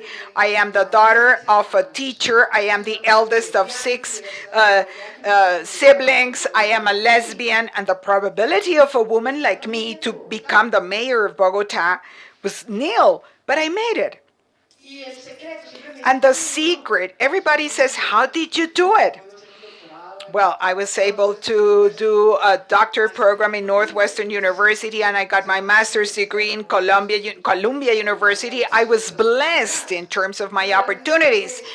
But I think that the true reason is love, discipline, and education. That is what has made me have significant relationships in my life. But in the 21st century, well, studies in a very unequal country like Colombia show that there is a lot of social immobility. We depend a lot on factors beyond our control to have social and economic mobility. We depend on the ethnic origins of our parents, the region in which we were born, and the education level of our mother.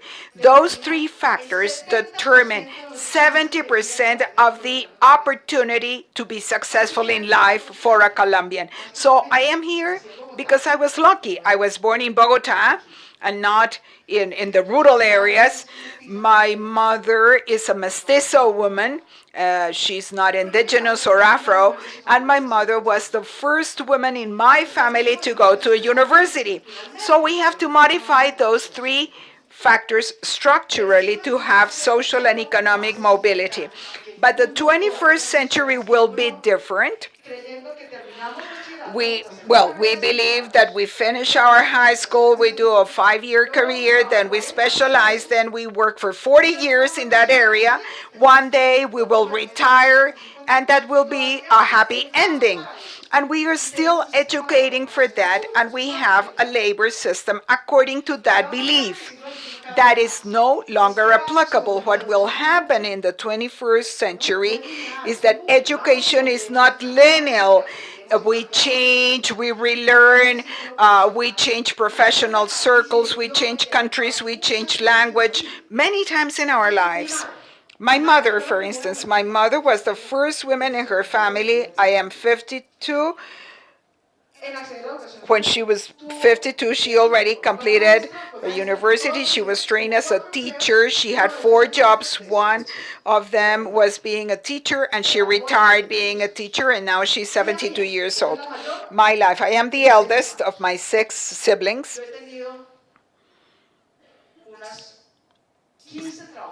I have worked in 15 different places in my life. I have changed my professional course drastically about 4 times. I have been a journalist, a professor, an academician. Now I am a mayor. I was a salesperson. I have been in at least 5 or 6 different careers, and I am only 52 years old. My nephew Antonella, who is 6 years old, she will change jobs and professional career. She will be retrained at least 15 times over her lifetime. She won't have 15 jobs as I did. Probably she will have 30 or maybe more. And most certainly, she will learn 2 or 3 languages, starting with the digital language, which is imprinted in our DNA nowadays. I mean, children who are 2 years old, they already use their mobile phones dexterously. So this is the world in which we are living in. So we have to link competencies, resources, institutional resources to have happy and empathetic human beings with significant relationships, with collective action and intelligence. Individual opportunistic approaches was the rule in the 19th century, but currently that is no longer so. It's just the opposite. It's collective intelligence and collective action what will save us from authoritarianism and climate change. To develop these type of skills in our life, regardless of what you study, anthropology or cloud programming, that's the challenge of the education we are trying to build in Bogota and in Colombia. Thank you.